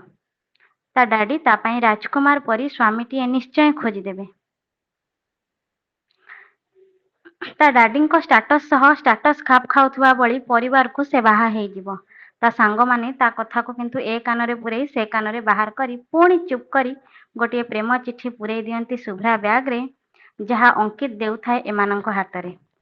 ଆଉ ସେ ସବୁ ଥର ପରି ବ୍ୟାଗକୁ ଜାବୁଡ଼ି ଧରେ ଚିଠିକୁ ନ ପୁରେଇ ଦେବାକୁ। କ୍ଷମା କରିବ ଭଉଣୀ, ମୋ ଝିଅ ଭାରି ଦୁଷ୍ଟ। ସେ ତୁମ ବ୍ୟାଗରେ ଆଉ ଲାଗିବନି। ହାଁ, ସରି। ପ୍ରକୃତିସ୍ଥ ହେଲା ଶୁଭ୍ରା। ଅତୀତରେ ଭାବ ବିହଳିତ ହୋଇ କେତେବେଳେ ଯେ ଭ୍ୟାନିଟିକୁ ଜୋର କରି ଜାବୁଡ଼ି ଧରିଛି ନିଜେ ବି ଜାଣିନି। ତାକୁ ଭାରି ଖରାପ ଲାଗୁଥାଏ। କୁନି ଝିଅଟିକୁ କୋଳକୁ ଆଣିଲା। ବ୍ୟାଗରୁ ଚକୋଲେଟ ବାହାର କରି ଦେଲା। କିଛି ସମୟ ଝିଅଟି ସହ ଗେଲ ହେଲା। ତାକୁ ଖୁବ୍ ଭଲ ଲାଗୁଥିଲା। କୁନି ଝିଅଟି ତା ଘାଆକୁ ମଲମ ଲଗାଇବା ଭଳି ତାକୁ ଲାଗୁଥିଲା। ସେ ତ ଏଇଆ ହିଁ ଚାହିଁଥିଲା ଜୀବନରେ। ବାହାଘର ପରେ ସେ ମାତୃତ୍ୱ ଲାଭ କରି ସମ୍ପୂର୍ଣ୍ଣ ହେବ। କିନ୍ତୁ ସ୍ତ୍ରୀ ଲୋକ ଜଣକ ତାଙ୍କ ଝିଅକୁ ନେଇଯିବାକୁ ବାହାରିଲେ ତାଙ୍କ ସ୍ୱାମୀ ପାଖକୁ। ସେଠି କାହାକୁ ଅନୁରୋଧ କଲେ ତାଙ୍କ ସିଟ୍ଟି ଦେବାକୁ। ଝିଅଟି ତାଙ୍କ ସ୍ୱାମୀ ପାଖରେ ବସିଲେ ତାଙ୍କ ସ୍ୱାମୀ ଝିଅଟିକୁ ଧରିବେ, ମାନେ ତାଙ୍କ କୁନି ଝିଅକୁ ଧରିବେ ଆଉ ସେ ଖୋଇଦେବେ। ଶୁଭ୍ରା ଦେଖୁଥିଲା ଲୋକଟିକୁ, ଯେ ସେ ସ୍ତ୍ରୀ ଲୋକ ବଦଳରେ ଆସି ବସିଲେ ତା ପାଖ ସିଟ୍ରେ। ସେ ଜଣେ ପୁରୁଷ ନା ମହିଳା ନା ବୋଧହୁଏ କିନ୍ନର। ସେ ବସୁ ବସୁ କହିଲେ, ବହୁତ ସୁନ୍ଦର ବହିଟେ ଦିଦି, ମୁଁ 2 ଥର ପଢ଼ିଛି। ଶୁଭ୍ରା ହସି ଦେଇ ବହିଟିକୁ ଆହୁରି ଜୋରରେ ଧରିଲା। ପୁଣି ସେ କହିଲେ, ଯୋଉ ଦୁର୍ଗା ମାଙ୍କ ସେବା ସଂଗଠନରେ ଆଜି ଉତ୍ସବ ଚାଲିଛି, ସେଇ ସଂଗଠନର ମାଲିକାଣୀଙ୍କ ଜୀବନୀ। ତମେ ଜାଣ ଦୁର୍ଗା ମାଙ୍କୁ? ହଁ ହଁ, ଏଇ ବହି ତାଙ୍କର ଆଉ ତାଙ୍କ ବିବାହର କାହାଣୀ। ତମେ କୁହ ଭଉଣୀ, ଆମର କଣ ସମ୍ମାନର ସହ ବଞ୍ଚିବାର ଅଧିକାର ନାହିଁ? ଏ ସମାଜରେ ମଣିଷଟିଏ ଭଳି ବଞ୍ଚିବାର ଅଧିକାର ନାହିଁ? ଏ ବହିଟି ପଢ଼ିଲେ ଜାଣିବ ସେ ମହିଳା ଯାହା କଲେ ଠିକ୍ କରିନାହାନ୍ତି। କୀଟ ପତଙ୍ଗ ଠାରୁ ବି ହୀନ ଭାବି ଆମ ଭାବନା ସହ ଖେଳିବା କେତେ ଦୂର ଠିକ୍? ଶୁଭ୍ରା ସବୁ ଶୁଣୁଥାଏ, କିନ୍ତୁ କିଛି କହୁନଥାଏ। କି ଚୁ କିଛି ବାହାରୁ ନଥାଏ ତା ପାଟିରୁ। ସେ ପୁଣି କହୁଥାନ୍ତି, ଆମର ଯେ ଏ ଦୁର୍ଗା ମା, ସେ ଆଗରୁ ଗୋଟେ ପୁରୁଷ ଜୀବନ ବଞ୍ଚୁଥିଲେ। ଦେବଦତ୍ତ ତାଙ୍କ ନାଁ ଥିଲା। ବାପା ମାଙ୍କ ବାଧ୍ୟବାଧକତାରେ ବିବାହ କରିଥିଲେ। ସେ ତାଙ୍କ ଧର୍ମପତ୍ନୀ ହୋଇ ଆସିଥିବା ଝିଅକୁ ସବୁବେଳେ ସମ୍ମାନ ଦେଇଥାନ୍ତି। କେବେ ହେଲେ ସେ ମହିଳାଙ୍କ ନାଁରେ ସେ ଖରାପ ମନ୍ତବ୍ୟ ଦେଇନାହାନ୍ତି। ସବୁବେଳେ ତାଙ୍କ ନିଷ୍ପତ୍ତିକୁ ଠିକ୍ ମାନିଛନ୍ତି। ତାଙ୍କୁ ଟିକେ ଭଲ ପାଇବା ନଦେଲେ ନାହିଁ, ମଣିଷ ଭଳି ଟିକେ ସମ୍ମାନ ତ ଦେଇପାରିଥାନ୍ତେ। ଏତିକି କହି ଶୁଭ୍ରା ହାତରୁ ବହିଟିକୁ ନେଇ ଶେଷ ପୃଷ୍ଠା ଖୋଲି ଶୁଭ୍ରାକୁ କହିଲେ, ଏଇ ପୃଷ୍ଠାଟି ପଢ଼ିବ। ସେ ତାଙ୍କ ଧର୍ମପତ୍ନୀଙ୍କ ବିଷୟରେ ଯାହା ଲେଖିଛନ୍ତି ଖୁବ୍ ହୃଦୟସ୍ପର୍ଶୀ। ଶୁଭ୍ରା ସ୍ମିତ ହାସ୍ୟ ଦେଇ ବହିଟିକୁ ନେଇ ଝରକା ଆଡ଼େ ଚାହିଁଲା। କେମିତି ଗୋଟେ ମାଡ଼ି ପଡ଼ୁଥିଲା ତାକୁ। ହଠାତ୍ କାହା ସହ ସେ ଏତେ ମେଳାପି ହେଇପାରେନା। ସେ ଭାବୁଥିଲା ତା ବାହାଘର କଥା। ତା ଡ୍ୟାଡିଙ୍କ ପିଲାଦିନର ବନ୍ଧୁଙ୍କ ପୁଅ ସହ ତାର ବାହାଘର ହେଇଥିଲା। ସହରର ସବୁଠାରୁ ଧନୀ ନହେଲେ ବି ଧନୀ ଭିତରେ ଗଣା ସେ। ସବୁ ନାରୀ ଭଳି ସେ ବି ଚାହିଁଥିଲା ଚତୁର୍ଥୀ ରାତିକୁ। କେତେବେଳେ ତା ସ୍ୱାମୀ ଆସି ତା ଓଢ଼ଣା ଖୋଲି ତା ହାତକୁ ଧରି ଜହ୍ନ ତାରା ତୋଳି ଆଣିବାର ସ୍ୱପ୍ନ ଦେଖେଇବେ। ସରୁ ଚୁମାଟିଏ ଆଙ୍କି ଦେଇ ଗାଲରୁ ତା ଦେହରେ ଖୋଲିବେ ପରସ୍ତ ପରସ୍ତ କରି ସବୁ ଲାଜକୁ। ତା ଓଠର ଲିପଷ୍ଟିକକୁ ପୋଛିଦେବେ ନିଜ ଓଠ ଲଗାଇ। ଦିନ ତମାମର କର୍ମ ପରେ ରାତିରେ ଅତିଥିମାନଙ୍କ ବିଦାୟ ପରେ ଆସିଲା ସେଇ ମୁହୂର୍ତ୍ତ, ଯାହା ଗୋଟିଏ ପୁରୁଷ ଆଉ ନାରୀର ମିଳନର ମୁହୂର୍ତ୍ତ। ଶୁଭ୍ରା ହାତ ପାପୁଲିରେ ନିଜ ହାତକୁ ରଖିଲା କ୍ଷଣି ଶୁଭ୍ରା ଚମକି ଉଠିଲା। ସେ ଯେମିତି ସ୍ପର୍ଶ ଚାହୁଁଥିଲା ସେମିତି ତ ନୁହେଁ ଏ ସ୍ପର୍ଶ। ସେ ହାତ ଉଠେଇ ଆଣିଲା। ତା ସ୍ୱାମୀ କିନ୍ତୁ କହିଲେ ସେଇ ସତ୍ୟ ସବୁ ଯାହା ତାଙ୍କୁ କହିବାର ଥିଲା। ଗୋଟିଏ ସମ୍ପର୍କ ସତରୁ ଆରମ୍ଭ ହେଉ ବୋଲି ସେ କହିଲେ। କିନ୍ତୁ ଶୁଭ୍ରାକୁ ଆଉ କିଛି ଶୁଭୁ ନଥାଏ।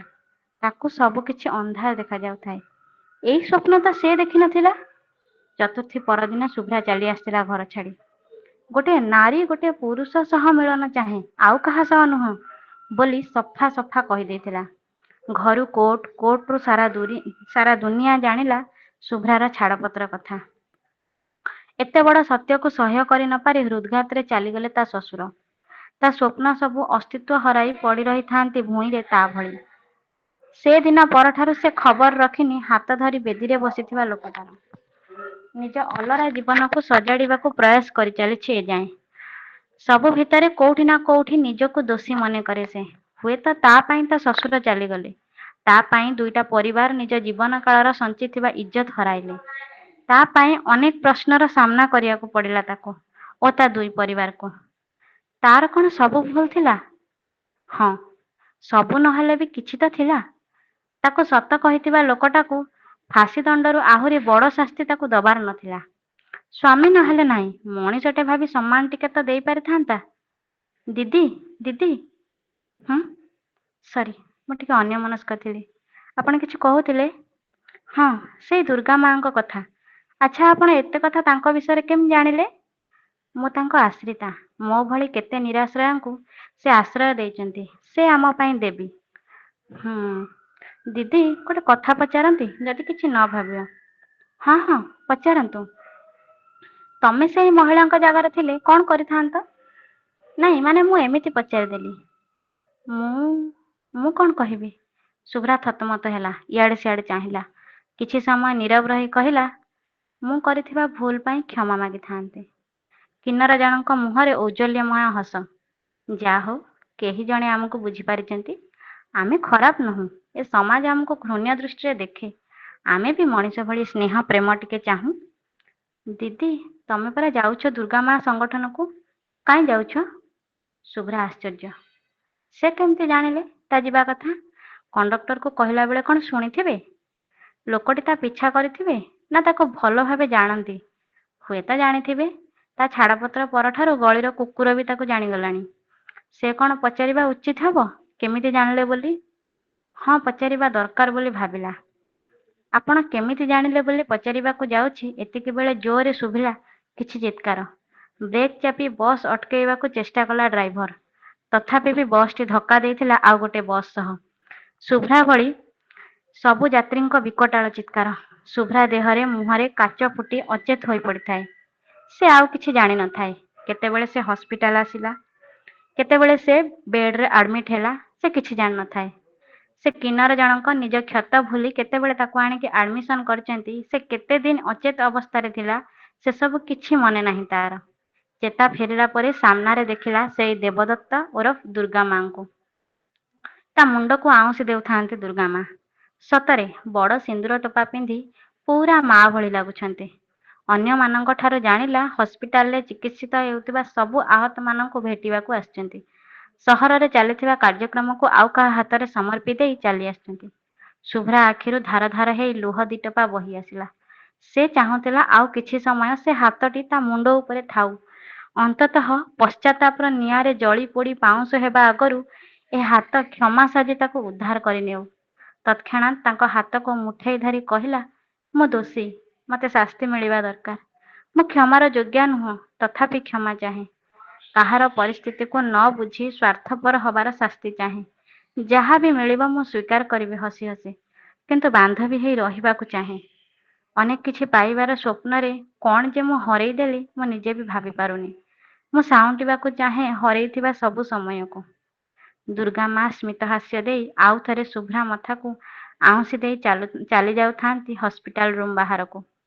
ପାଖରେ ଛିଡ଼ା ହୋଇଥିବା କିନ୍ନର ଜଣକ କହିଲେ, ଆମ ମା କେବେ କାହାକୁ ଶାସ୍ତି ଦେଇନାହାନ୍ତି। ଆଉ ତମେ ତ ସେ ସବୁର ଊର୍ଦ୍ଧ୍ୱରେ ତାଙ୍କ ପାଇଁ। ଶୁଭ୍ରା ଅପଲକ ନୟନରେ ଚାହିଁ ରହିଥାଏ ଦୁର୍ଗା ମା ତାଙ୍କ ଆଖି ଆଗରୁ ଅଦୃଶ୍ୟ ହେବା ଯାଏ। ସେତେବେଳ ଯାଏଁ ଯନ୍ତ୍ରଣା, ଗ୍ଳାନି, ଅବସାଦର ଅନ୍ତର୍ଦାହରେ ମରି ମରି ବଞ୍ଚୁଥିବା ଶୁଭ୍ରାକୁ ଟିକେ ଉପଶମ ମିଳୁଥିଲା। ଆଉ ତା ଜୀବନରେ ନୂତନ ସୂର୍ଯ୍ୟକିରଣଟିଏ ଉଙ୍କି ମାରୁଥିଲା।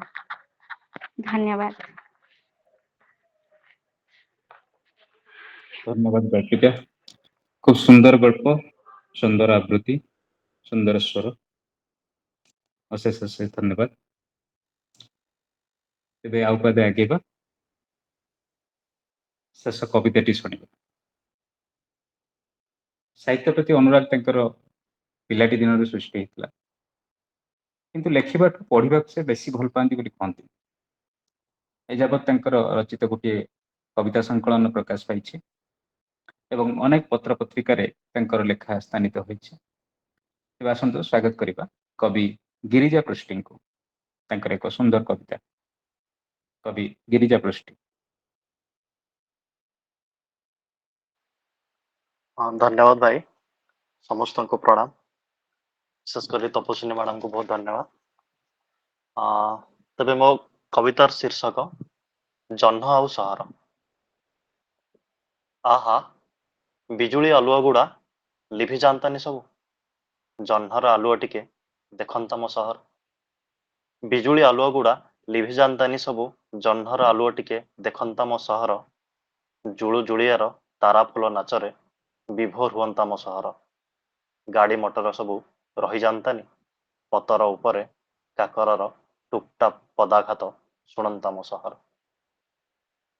ବନ୍ଦ ହୋଇଯାଆନ୍ତା ସବୁ ଟିଭି, ସବୁ ଡାକବାଜି, ବନ୍ଦ ହୋଇଯାଆନ୍ତା ସବୁ ଟିଭି, ସବୁ ଡାକବାଜି, ଝରକା ଖୋଲନ୍ତା ମୋ ସହର। କୁନି ପୁଅ ବହି ବନ୍ଦ କରି ସତରେ ଦେଖନ୍ତା ଥରେ ସାତ ଋଷି ମଣ୍ଡଳ। ଜହ୍ନ ଆଲୁଅରେ ସିଏ ତାଙ୍କ ଛାତ ଉପରେ, ଜହ୍ନ ଆଲୁଅରେ ସିଏ ତାଙ୍କ ଛାତ ଉପରେ ଲାଗୁଥାନ୍ତା ଆହୁରି ସୁନ୍ଦର। ସୁନସାନ ରାତିରେ ମୋ ଛାତ ଉପରକୁ ଶୁଭିଯାନ୍ତା ତା ପାଦ ଘୁଙ୍ଗୁର। ବନ୍ଦ ହୋଇଯାଆନ୍ତା ସବୁ ଦୋକାନ ବଜାର, ବନ୍ଦ ହୋଇଯାଆନ୍ତା ସବୁ ଦୋକାନ ବଜାର, ଶାନ୍ତ ପଡ଼ିଯାଆନ୍ତା ବି ଅଶାନ୍ତିଆ ଗଳିର କୁକୁର। କବାଟ ଖୋଲି କେଇ ପାଦ ବାହାରକୁ ଆସନ୍ତା ମୋ ସହର।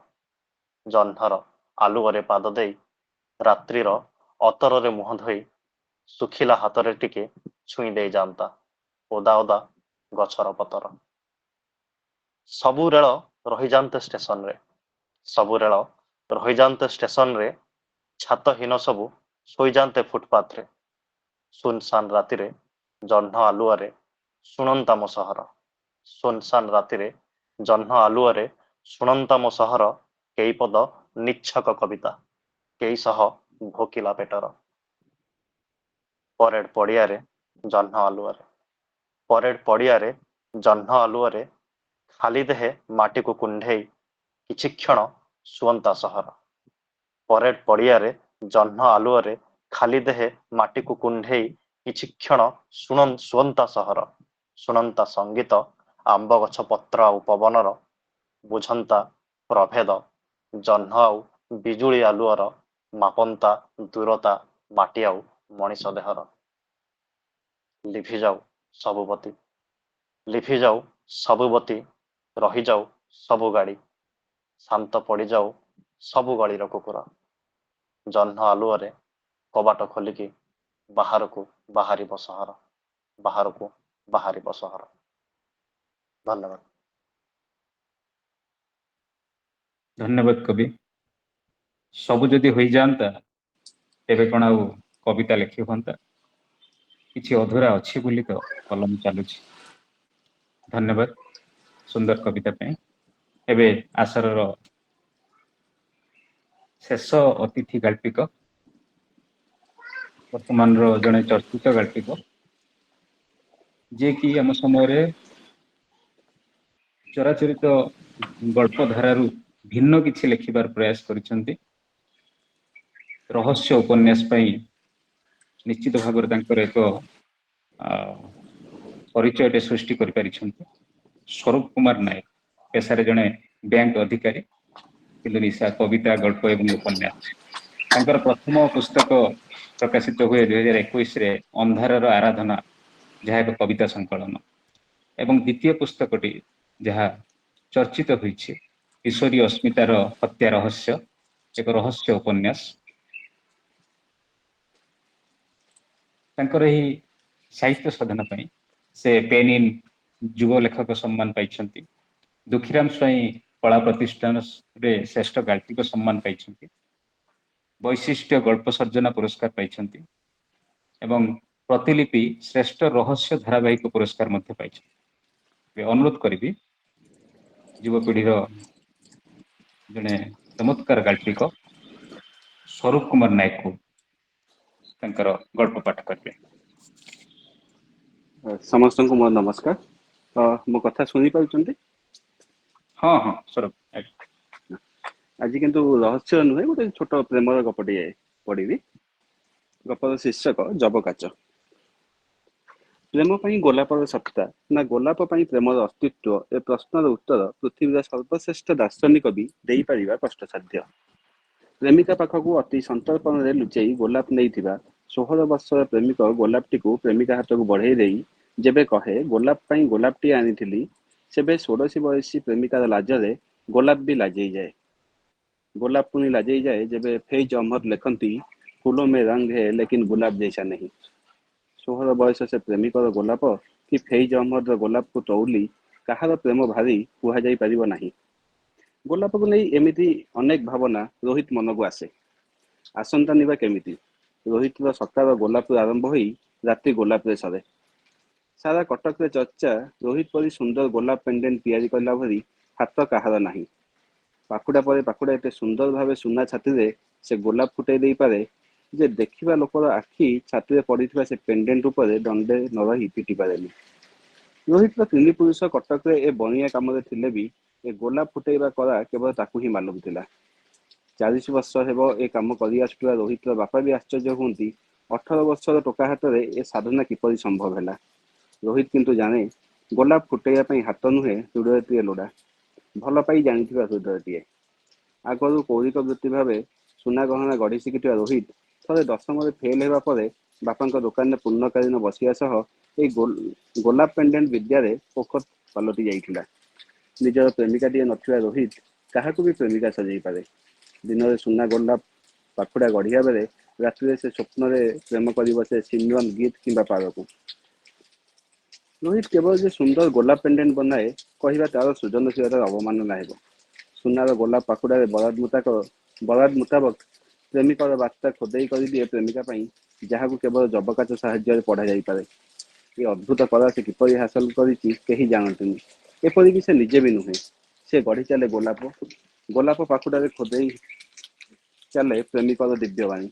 निज निज प्रेम बाणी बराद दे जाती केते प्रेमिक भाभी स्वामी स्वामी अन्य कहार स्वामी निज निजर प्रेयसी पई। रोहित हाथ गढ़ा गोलाप झुले केते प्रेमिका छाती केते छाती उषुम पाइथिबे रोहित गोलाप हेले गोलाप गढ़ुथिबा मनीष पाए कौन। सबु पर से जने 10th फेल सुना कारीगर जे बापा दुकान रे बसे। तार प्रेम करिया पई समाज स्वीकृत योग्यता नाही। हृदयटीए थिबा नुथिया कथा पचारे किए। सेटा स्वप्न सिमरन पाखरे ही खुशी रे थाए। थरे एमिति स्वप्नटीए निजे चली आसीला रोहित दुनिया को। सेदिन संक्रांति पई प्राय सबु दुकान बंद थाए किंतु रोहित बाकी पड़थिबा अनेक बराद दिया काम पई दुकान सटर अल्प टेकी काम करुथाए। दुकान सटर जोर जोर पिटिबा शब्द सुनी बंद अच्छी कही देई मेरे रांझे तुचता खे गुणगुण काम मन दिला रोहित। द्वितीय थर से समान शब्द शुणी से आड़ को ध्यान न दे निर्विकार भाव निज गीत और काम उभय चालू रखिला। तृतीय थर सतर बाड़ेवा शब्द सहित सेपटू शुभिला आज बंद बोली जानी नथिली भुवनेश्वर आसीछि टिके साहाय्य करंतु। दुकान सामने जने नारी कंठस्वर अप्रस्तुत हो पड़ा रोहित। ता दुकान में केवल बराद दिया काम हुए। कटक सहर सारा शोरूम हेबा परे दुकान को एमिति महिला ग्राहक आसिबा संख्या बहुत कम। गाँ भाँ कहीं आसिले बाहा हबाकु थिबा झियो बापा कि भाई सह गहना बराद देवाक आसंती। आज बाहर जने एकुटिया नारीर स्वर ताकू व्यस्त विव्रत कर देइथिला। ଦୋକାନ ସଟରଟିକୁ ଟେକି ଦେଇ ଆଗନ୍ତୁକଙ୍କୁ ଅପଲକ ନୟନରେ ଚାହିଁ ରହିଲା ରୋହିତ। ଏ ତ ସେଇ ଚେହେରା ଯାହା କେତେଥର ତା ସ୍ୱପ୍ନରେ ଆସି ରାତିର ନିଦ ଖରାପ କରିଛି। ଠିକ୍ ସେଇ ଗୋଲାପୀ ଓଠ ଯାହାକୁ ସ୍ୱପ୍ନରେ ସେ ଚୁନି ଆସିଛି ରାତି ପରେ ରାତି।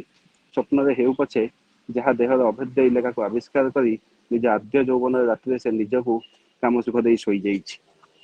କଣ ଭାବୁଛନ୍ତି ଶବ୍ଦରେ ନିଜ ଭାବନାରୁ ବିରତ ହେଲା ରୋହିତ। ସ୍ୱପ୍ନ କଥା ଭାବୁ ଭାବୁ ଏକଲୟରେ ସେଇ ଅଭେଦ୍ୟ ଇଲାକାକୁ ନିରେଖି ଚାହିଁଥିବା ଭାବି ଚମକି ପଡ଼ିଲା। ତା ସାଙ୍ଗ କହୁଥିଲା ପୁଅର ନଜର ଝିଅ ଦେହରେ କେଉଁଠି ଲାଖିଥାଏ ସେ କଥା ସେ ଠିକ୍ ଜାଣିପାରେ। ତେବେ ଏ ମହିଳା ବି କଣ ସେ କଥା ଜାଣିପାରିଥିବେ? ମନେ ମନେ ଲଜ୍ଜିତ ହେଲା ରୋହିତ। ଗୋଲାପ ପେଣ୍ଡେଣ୍ଟ ତିଆରି ହେଉଥିବା ଦୋକାନ ଏଇଟା ନା? ମୁଣ୍ଡ ହଲେଇ ହଁ ଭରିଲା ରୋହିତ। ଏବେ ଯାଏ ବି ତା ସ୍ୱପ୍ନର ନିଷିଦ୍ଧ ଦୃଶ୍ୟ ତାକୁ ବିଚଳିତ କରୁଥିଲେ। ତଥାପି ନିଜ ମୋବାଇଲ ବାହାରି କରି ନିଜ କାମର କିଛି ଫଟୋ ଦେଖାଇ କେଉଁପରି ପେଣ୍ଡେଣ୍ଟ ବନେଇବ ପଚାରିଲା। ନଜର ସେଇ ମୋବାଇଲରେ ଥାଏ। ମୁଣ୍ଡ ଉଠାଇ ଅନେଇବାର ସାହସ କରିପାରୁନଥାଏ। ଏବେ କହିବନି ଯେ ପ୍ରେମର ସୁନା ଗୋଲାପ ଗଢୁଥିବା ହାତ ନିଶ ଉଠି ନଥିବା ଗୋଟେ ଛୁଆର, କହି ଜୋରରେ ହସି ଉଠିଲା ଝିଅଟି। ଏଇ ହସ ତ ତା ସ୍ୱପ୍ନରେ ଧୀରେ ଧୀରେ ମଧୁର ଯନ୍ତ୍ରଣାରେ ବଦଳିଯାଏ। ସେ ଓଠର ଯନ୍ତ୍ରଣାର ସ୍ୱର ଯେତେ ଜୋର ଧରେ ରୋହିତର ଦେହର ଉତ୍ତାପ ସେତେ ବଢି ବଢି ଯାଏ। ଏକଥା ଭାବୁ ଭାବୁ ରୋହିତ ମୁହଁରେ ସ୍ୱେଦବିନ୍ଦୁ ନିଜ ଉପସ୍ଥିତି ଜାହିର କରିବା ଆରମ୍ଭ କରିଦେଇଥିଲେ। ତଥାପି ଗୋଟିଏ ହାତରେ ବହି ଆସୁଥିବା ଝାଳକୁ ସାମାନ୍ୟ ପୋଛି ସେ କହିଲା, ମୁଁ ହିଁ ସେଇ ପେଣ୍ଡେଣ୍ଟ ବନାଏ ମ୍ୟାଡାମ। ଶେଫାଳି, ମତେ କେବଳ ଶେଫାଳି ବୋଲି ଡାକିପାର। କିନ୍ତୁ ଆପଣ ମୋ ଠାରୁ ବୟସରେ ବହୁତ ବଡ଼ ଯେ ହେବେ। ପୁଣି ଠୋ କରି ହସି ଉଠିଲା ଶେଫାଳି। ଗୋଲାପ ଗଢୁଥିବା ମଣିଷ ବଡ଼ ସାନର ହିସାବ ବି ରଖୁଛି? ଛାଡ଼, ମତେ କିନ୍ତୁ ଗୋଲାପର ପେଣ୍ଡେଣ୍ଟ ନୁହଁ, ଗୋଲାପର କଢ଼ିଟିଏ ଦରକାର।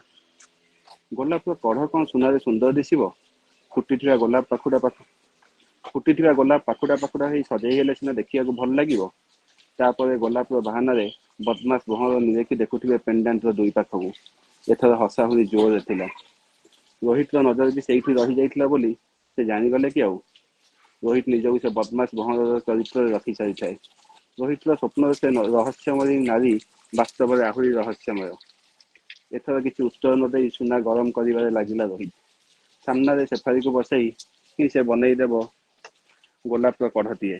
ଆଜି ଯାଏ ବରାଦ ରଖିଦେଇ ପରେ ପେଣ୍ଡାଣ୍ଟ ବନେଇ ଦିଏ ରୋହିତ। ଆଜି ପ୍ରଥମ ଥର ସାମ୍ନାରେ ବସାଇ ସେ ଗଢ଼ୁଛି ଗୋଲାପର କଢ଼ି। ଦିନେ ରାତିରେ ଏମିତି ସମସ୍ତଙ୍କୁ ଲୁଚାଇ ମୋବାଇଲରେ ଟାଇଟାନିକ ଦେଖୁଥିଲା ରୋହିତ। ଜ୍ୟାକ୍ ରୋଜକୁ ଆଙ୍କିଲା ବେଳେ ପେଣ୍ଡାଣ୍ଟକୁ ପେନସିଲରେ ଜୀବନ ଦେଇ ଚାଲିଲା ପରି ସେ ଏକଲୟରେ ନିଆର ପେନସିଲରେ ଗଢ଼ି ଚାଲିଲା ସୁନାର କଢ଼ିଟିକୁ। ସେ କଢ଼ିଟି ଅଭେଦ୍ୟ ଇଲାକାର ଦ୍ୱାରଦେଶରେ କ୍ଷୁଦ୍ର ପ୍ରାଚୀରଟିଏ ହୋଇ ଯେପରି ଠିଆ ହେବ। ଅଭେଦ୍ୟ ଇଲାକାକୁ ଆବିଷ୍କାର କରିବାକୁ ହେଲେ ଏ ଦ୍ୱାର ଦେଇ ହିଁ ଯିବାକୁ ହେବ। ଗୋଲାପ କଢ଼ିକୁ ପଲିସ ମାରି ଦେଇ ବଢ଼େଇ ଦେଲା ଶେଫାଳି ହାତକୁ। ରକ୍ତସ୍ନାତ ପରି ଟହ ଟହ ଜଳୁଥାଏ ସଦ୍ୟ ପ୍ରସ୍ଫୁଟିତ କଢ଼ି। କଢ଼ିଟି ରୋହିତ ହାତରୁ ନେବା ବେଳେ ଶେଫାଳି ଛୁଆଁରେ ରୋହିତ ଦେହରେ ସେମିତି ଶିହରଣ ଖେଳିଗଲା ଯେମିତି ସ୍ୱପ୍ନରେ ରୋହିତ ଛୁଆଁରେ ତା ସିମରନ ଶୀତେଇ ଉଠେ। ଏ ସ୍ୱପ୍ନର ସିମରନ ଅବିକଳ ଏଇ ଶେଫାଳି ଚେହେରା ଏତିକି ରୋହିତ ପାଇଁ ଆଗାମୀ କେତେ ରାତିର ନିଦ ଖରାପ କରିବା ପାଇଁ ଯଥେଷ୍ଟ ଥିଲା। ଗୋଲାପ କଢ଼ିଟିକୁ ମନ ଭରି ଦେଖିନେଇ ଶେଫାଳି କଢ଼ିଟିକୁ ରୋହିତ ପାପୁଲିରେ ରଖିଦେଲା। ତା ସହ କହିଲା, ପ୍ରେମ ଗଢ଼ି ଜାଣିଥିବା ମଣିଷ ପ୍ରେମ ବାନ୍ଧି ବି ଜାଣିଥିବ। କଥାର ଇସାରାକୁ ବୁଝିବା ପାଇଁ ରୋହିତକୁ ବ୍ୟାଖ୍ୟାର ଆବଶ୍ୟକତା ପଡୁନଥିଲା। ସୁନା ଚେନରେ ପେଣ୍ଡାଣ୍ଟକୁ ଗଳେଇ ଧରିଲା ରୋହିତ। ଶେଫାଳି ବୁଲି ଯାଇ ରୋହିତକୁ ପଛ କରି ଠିଆ ହେଲା। ସନ୍ତର୍ପଣରେ ଗୋଲାପ କଢ଼ିଟିକୁ ଅଭଦ୍ର ଇଲାକା ଦ୍ୱାରଦେଶରେ ରଖି ବେକରେ ଚେନର ଉଭୟ ମୁଣ୍ଡ ଯୋଡ଼ିବା ପାଇଁ ଶେଫାଳିର ଗହଳ କେଶକୁ ଏକ ପାର୍ଶ୍ୱକୁ କରିଦେଇ ଚମକି ଉଠିଲା ରୋହିତ। ଶେଫାଳି ପିଠିର ଏ ଦାଗ ତ ତା ସ୍ୱପ୍ନରେ ସିମରନ ଦେହରେ ଦେଇଥିବା ଦାଗଠାରୁ ସମ୍ପୂର୍ଣ୍ଣ ଭିନ୍ନ। ସ୍ୱପ୍ନରେ ସେ ସିମରନର ଦାଗରେ ହାତ ବୁଲେଇ ଆଣିଲେ ସିମରନ ପ୍ରଥମେ ସାମାନ୍ୟ ଯନ୍ତ୍ରଣାରେ ଦୀର୍ଘଶ୍ୱାସ ନେଇ ପରେ ପରିତୃପ୍ତିର ହସଟିଏ ହସିଦିଏ। ଏଠି ତ ଶେଫାଳି ଦାଗକୁ ସେ ଶୁଣିବାକୁ ଚେଷ୍ଟା କଲେ ତା ଚିତ୍କାରରେ ଦୋକାନ କମ୍ପିଯିବ। ରୋହିତ ପାଟିରୁ ଆପେ ବାହାରି ଆସିଲା, ଏ ଦାଗ? ପ୍ରତି ପୁରୁଷ ଯେ ଜୀବନରେ ପ୍ରେମିକ ହୋଇ ଆସିବେ ଏହା କଣ ସମ୍ଭବ? ନା ଗୋଲାପ ପାଖରେ ସେ ସ୍ୱାଧୀନତା ଅଛି ଯେ ତା ପାଖୁଡ଼ାକୁ ଛୁଇଁବାର ଅଧିକାର କେଉଁ ଭଅଁରର ସେ ନିଷ୍ପତ୍ତି ଗୋଲାପ ନେଇପାରିବ। ଏମିତି କେବେ ଅଜଣା ଭଅଁର ଗୋଲାପକୁ ପାଗଳ କରି ଉଡ଼ି ଚାଲି ଯାଇଥାଏ। ଏତକ କହିଦେଇ ରୋହିତ ହାତରେ ତା ପ୍ରାପ୍ୟ ଧରେଇ ଦେଇ ଚାଲି ଯାଉଥିଲେ ଶେଫାଳି। ଗଲାବେଳେ ରୋହିତ କହିପାରିଲାନି ଗୋଲାପ କଢ଼ିରେ ସେ ଲୁଚେଇ ଖୋଦେଇ କରିଥିବା ଦୁଇଟି ଅକ୍ଷର ଆର୍ ଏବଂ ଏସ୍। ସେ ଜାଣେ ନା ଶେଫାଳି ହାତରେ ଏ ଅକ୍ଷର ପଢ଼ିବା ପାଇଁ କେବେ ଯବକାଚଟିଏ ପଡ଼ିବ। ଧନ୍ୟବାଦ।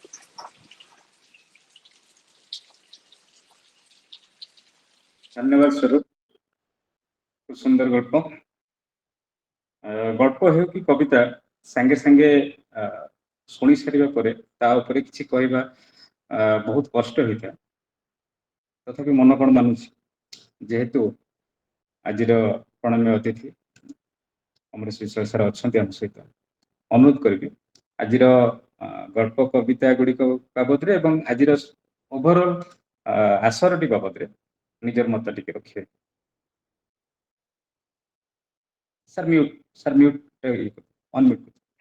ଯାହା ଲେଖିଛନ୍ତି ତାହା ତ ତାଙ୍କର ମାନେ ସେ ସବଜେକ୍ଟକୁ ତାଙ୍କର ପସନ୍ଦ କି ନାପସନ୍ଦ ଅଲଗା କଥା, କିନ୍ତୁ ସବୁଠୁ ବଡ କଥା ହଉଛି ଯୋଉ ସବଜେକ୍ଟ ନେଇକି ସେମାନେ ଯେମିତି ତାକୁ ମାନେ ତା ଶେଷ ଆଡକୁ ଆଣୁଛନ୍ତି ସେଇଟା ଭଲ ଲାଗୁଛି। ଯେ ସେ ଯୋଉ ମ୍ୟାଚୁରିଟିଟା, ସେ ଲେଖା ଶହ ଲେଖା ଲେଖିବେ ଆଗକୁ, କିନ୍ତୁ ବଡ କଥା ହଉଛି ସମସ୍ତଙ୍କ ଲେଖା ସେ ଶିକ୍ଷା କବିତା ୟାର ସେ ମ୍ୟାଡାମଙ୍କ ଆମର ମ୍ୟାଡାମଙ୍କ କବିତା, ଶୀତଲ ମ୍ୟାଡାମ କବିତା, ସମସ୍ତଙ୍କ କବିତା ମୁଁ ପଢିଲି ଯେ ସେଥିରେ କିଏ କୋଉଠି କେମିତି ଲେଖିଛନ୍ତି, କୋଉ ସବଜେକ୍ଟ ଲେଖିଛନ୍ତି, ଭଲ ହେଲା ଖରାପ ହେଲା କଥା, ବଡ କଥା ହଉଛି ମ୍ୟାଚୁର୍ଡ ଲାଇନ୍ସ ବହୁତ ଅଛି ସେଥିରେ।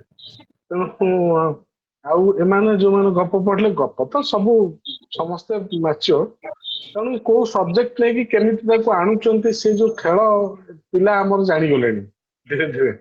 ତେଣୁ ବର୍ତ୍ତମାନ ଦେଖିବାର ଅଛି ଯେ ଆଗାମୀ ମ୍ୟାଚରେ କଣ କରୁଛନ୍ତି।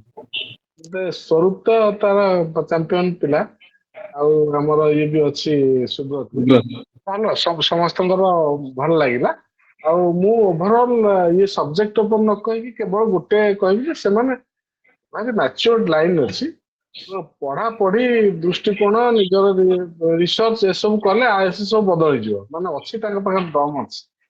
ଆଉ ଓଭରଅଲ୍ ଆସର ଯୋଉଟା କହିଲି ମ୍ୟାଡାମ ଗୋଟେ ଭଲ କରୁଛନ୍ତି, ମୁଁ ବି ଭାରି ଖୁସି ହୁଏ ଯେ ମଝିରେ ମଝିରେ ଏସବୁ ଜିନିଷକୁ ଆସିଲେ, କାହିଁକି ନା ବହୁତ ଆମର ନ୍ୟୁ ବ୍ରେନ୍ ଏମାନଙ୍କ ସହ ଆମର ଭେଟ ହବାର ସୁଯୋଗ ମିଳେ। ଆଉ ସେମାନେ କଣ କହନ୍ତି, ସେମାନେ ଅଧିକ କହିଲେ ଖୁସି ଲାଗେ, ପଚାରିବେ ଭଲ ଲାଗିବ, ନହେଲେ ମୋର କିଛି ଲାଭ ହଉନି। ତାପରେ ଆଉ ଗୋଟେ କହୁଛି, ସେ ଯୋଉ ଆସରକୁ ଏମିତି କରନ୍ତୁ, ସେଇଭଳିଆ କିଛି ଗୋଟେ କରନ୍ତୁ। ବହିକୁ ନେଇକି ଯୋଉ ଆଲୋଚନାଟି କରୁଥିଲେ। ହଁ, ସମସ୍ତେ ପଢିକି ଆସିବେ କରିବେ। ଧରନ୍ତୁ ଗୋଟେ ବହି ଉପରେ, ଏହା ଦ୍ଵାରା ଯୋଉ ଓଡିଆ ସାହିତ୍ୟର ପିଲା ଯଦି ଥିବେ ତାଙ୍କର ବି ବହୁତ ଲାଭ ହବ। ଗୋଟେ ବଡ ଗପଟେ ପଢିକି ଆସିବେ, ସେ ଭଲ ବି ଲାଗିବ, ସମସ୍ତେ ପଢି ବିି ଦେବେ, ଖୁସି ଲାଗିବ। ତେଣୁ ସେଇଟା ଭଲ ଲାଗିବ। ବାସ୍ ଆଉ ସବୁ ଭଲ ହେଲା, ମୁଁ ନିଶ୍ଚିନ୍ତ ବହୁତ ଖୁସି ଯେ ନିଶ୍ଚିନ୍ତ ଆପଣଙ୍କ କଥାକୁ ଆମେ ନିହାତି ବହୁତ ବହୁତ କରିବୁ। ଧନ୍ୟବାଦ। ଆଜ୍ଞା କୁହନ୍ତୁ।